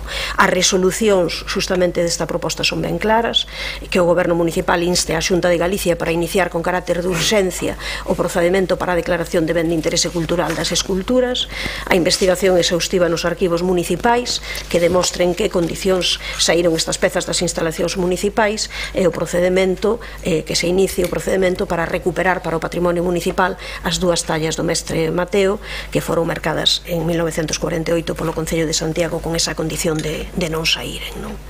Estamos a falar, como a ninguén se lle escapa, do noso artista máis universal, do que sempre falamos, dese magnífico autor do Pórtico da Gloria, dun tesouro que pertence ao pobo galego e ao Concello de Santiago e que desde logo entendemos que non pode estar nin en mans privadas, nin en mans en posesión dunha familia que se enriqueceu de maneira xigantesca a nosa costa con esta e con este e con outros espolios. Estamos a falar tamén da ligazón desas estatuas con Santiago, coa súa historia, e, por tanto, o único que nos queda por facer é poñernos a traballar conxuntamente, remando todo o mundo na mesma dirección, para que esas estatuas non marchen xa nunca máis de Santiago de Compostela, para que non teñan que abandonar o término municipal e para que poidan ser vistas polo conxunto da poboación deste Concello, tamén polas persoas turistas que se acheguen a estar entre nós, por todas aquelas persoas que irán a admiralas. Así que, sen máis, pido o voto afirmativo para esta proposición por parte de todos os grupos. Gracias, Goretti. Mila. Moitas grazas, señor alcalde, e boa tarde de novo. Ben, efectivamente, cando falamos en xeral do patrimonio histórico, cultural ou artístico, temos que falar dun legado constituído por bens de interés relevante, ben sea en materia arqueolóxica ou artística ou histórica. Pero é importante que, ademais de falar destes bens, tamén falemos do correspondente soporte documental e bibliográfico que o acompañe. Con respecto a este soporte documental, dicir, como xa se dixo aquí e como se expón na proposición, en 1948 o Concello de Santiago merca dúas pezas talladas polo mestre Mateo entre 1188 e 1221 aproximadamente, e formaban parte da fachada exterior que cubría o Pórtico da Gloria. pezas que representan as imaxes de Abraham, se ven, como tamén se dixo aquí, outras fontes historiográficas manteñen pois que se trata do profeta Xeremías e de Isaac, que tamén posteriormente os restauradores do Pórtico da Gloria pois identificaron como Ezequiel. As tallas abandonaron a súa orixe primixenia, que era o Pórtico da Gloria, moito antes de que Franco derrotase a Segunda República. A primeira noticia, de feito, é de 1933, da man de Fermín Bouzabrei, que as localiza, como dixo a compañera Goretti San Martín, nun pazo de Ulla, propiedade de Santiago de Puga e Sarmiento, que era o conde de Ximonde. Ben, según un historiador, un antecesor do aristócrata trasladounas alí a finais máis ou menos do século XVIII. Xa co réxime do dictador asentado en 1948, o conde vendeu estas pezas ao Concello de Santiago por 60.000 pesetas, coa condición de que nunca saísen do patrimonio municipal.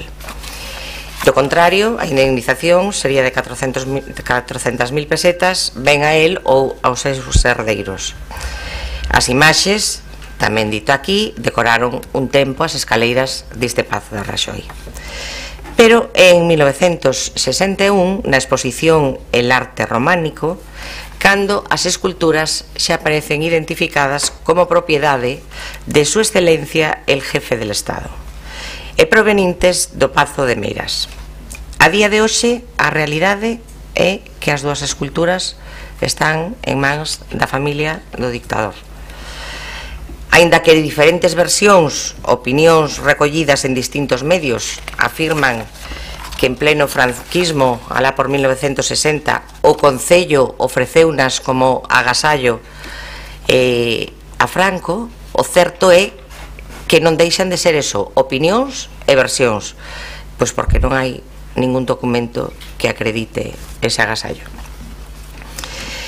A este respecto, hai poucos días, o noso alcalde anunciaba isto mesmo ante os medios de comunicación, afirmando a existencia de que non había documentación de cesión ou de agasallo, algo que por outra banda non é nada novo, porque como recolle a proposición e como explicou agora a voceira do BNG, en 2012 o BNG presenta unha pregunta a este pleno onde o representante do PP naquel momento respondeu que efectivamente non constaba ningún documento acreditativo da cesión. Tamén se anunciou a aparición do documento notarial de compra-venda atopado tras un traballo de documentación levado a cabo nas últimas semanas nos arquivos da Universidade de Santiago, en colaboración con historiadores desa institución. E por último, tamén se anunciou que os servizos municipais estaban traballando para presentar unha reclamación xudicial para que a familia do dictador devolva as esculturas ao patrimonio do Concello. Vamos a ver, dende logo non será este grupo municipal o que impida actuacións que teñan como fin a devolución dun ben patrimonial do Concello se este ben se atopa nas mans da familia Franco.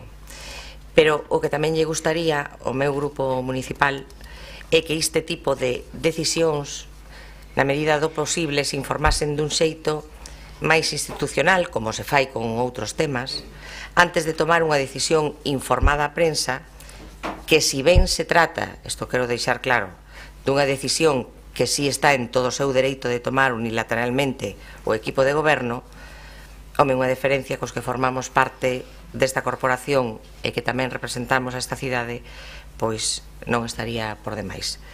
Eu adianto xa que o noso voto, por suposto, vai a ser favorable a esta proposición e que, por suposto, tamén remaremos nesa dirección que pedía a señora San Martín. Moitas gracias, máis nada.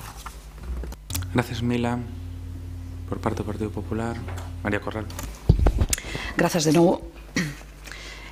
A iniciativa que trae o BNG xa foi interesada fai un ano, efectivamente, aínda que polos motivos que explicou a señora San Martín non se chegou a presentar para o debate. A posición do noso grupo era favorable daquela ao conxunto de acordos que se pretendían en relación á declaración de ben de interese cultural das esculturas do mestre Mateo, propiedade do Concello, e tamén a recuperación da súa posesión. A día de hoxe non mudou a nosa opinión, que se manifestará no noso voto a favor.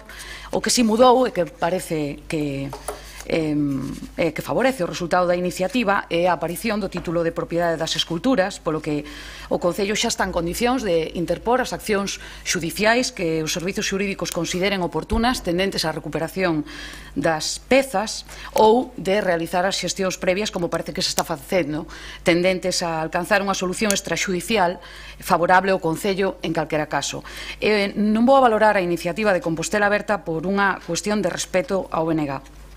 No histórico tan fermoso que fixo a señora San Martín, malia referirse a un episodio tan escuro, queda de manifesto o interese que mostraron fai anos, máis recentemente fai un ano, pola recuperación destas pezas. Así que para min é de xustiza recoñecerlles a súa iniciativa por enriba de outras. Gracias.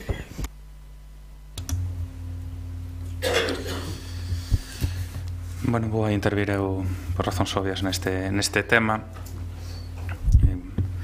Suscribo totalmente todo o dito pola vocera neste punto do BNG, Goretti San Martín, e anuncio voto favorable, como non pode ser do outro xeito. Vou intentar dar información complementaria, que si é certo que o mellor foi tardía, si que se deu hoxe Milana a xunta de portavoces ao conxunto dos voceiros, sí. Pero bueno, que vou intentar complementar. A historia sobre esta reclamación das estatuas do mestre Mateo nace a finais dos 80, vale? Documentalmente, porque, bueno, fixose unha reconstrucción de todo o expediente, e xa que estamos para exercer a memoria, vamos a exercer en toda a súa totalidade. O primer goberno que impulsa un expediente de recuperación é o famoso tripartito autonómico, un expediente que quedou finalmente arquivado. A finais dos 90, a principios dos 2000, hai tamén unha intervención da diputada do BNG, Pilar García Negro, no Parlamento galego, interesándose polas estatuas, e unha intervención no Parlamento por aquel entón Conselleiro de Cultura, Pérez Varela, comprometéndose a iniciar un expediente de recuperación. Todo isto aparece no traballo que se fixo de recuperación documental do asunto nas últimas semanas. Aparece o expediente do Sorriso de Daniel no 2012, e tamén a contestación que por aquel entón deu o grupo do Partido Popular, e todos somos tamén conscientes da posición no seu momento do BNG, e que eu teño recoñecido públicamente, e da intervención de Goretti xusto hai un ano, cando se estaba intentando recuperar as pezas para expoñer no Museo do Prado. Polo tanto, bueno, ese é o histórico que figura cas intervencións, os expedientes e máis de 30 anos que levamos con este asunto. Eu creo que o importante é sustanciar a recuperación, porque de 30 anos de reclamación xa temos bastante, e sustanciala cun expediente consistente que a maiores da reclamación política teña unha vía xudicial garantista e nos permite o importante, que recuperar algo que todos nos entendemos que é patrimonio municipal. Eso explica o porqué da investigación histórica das últimas semanas. Eso explica a sorte de ter atopado o expediente de compra das figuras, cas escrituras e as reservas que figuran nas escrituras respecto ao feito de que non se podían de ningún xeito enaxenar as figuras, e das garantías que en esa escritura e en esas reservas figuraban. Non é menor, porque o expediente é un expediente digno de estudiar. Supoño que se farán publicacións ao respecto histórico, bueno, porque é moi completo. Previamente apareceu apareceran todos estes asuntos no mapeado dos arquivos, acordos de Xunta de Goberno, acordos plenarios e debates, é certo que non aparecera toda agora o propio expediente de compra que pola persoa que levaba tempo investigando, que o historiador Gurriarán, foi unha cuestión de sorte, como el mismo recoñece. A veces esas cousas acontece, pero incluso figuran os expedientes no que é a compra do escultor Asorei, a definición das propias pezas dende un punto de vista histórico e artístico, dos propios informes técnicos, os acordos adoptados e moitas outras cousas. Por lo tanto, ten unha validez e nos creemos que ese pode ser unha vía que lle dé garantías a recuperación pola vía judicial das pezas en caso de non atenderse a reclamación presentada. Ese é o interese e no que puxemos a traballar dende hai tempo a asesoría xurídica, que recibir a mesma encomenda, a mesma persoa que se dirixe verbalmente no seu momento, pero non se chegara a sustanciar ningún expediente do por aquel entón alcalde Xerardo Estévez no Concello de Santiago. Vale, polo tanto, nos imos a votar a favor. É certo que a búsqueda documental e outro está en marcha. É certo que eu creo que a proposición do BNG Maiores engade unha cuestión que non é menor que a declaración de Vic, que na estrategia xurídica é positiva e se ten valorado incluso pola propia asesoría xurídica, e creemos que é positivo o feito de que esa declaración saia.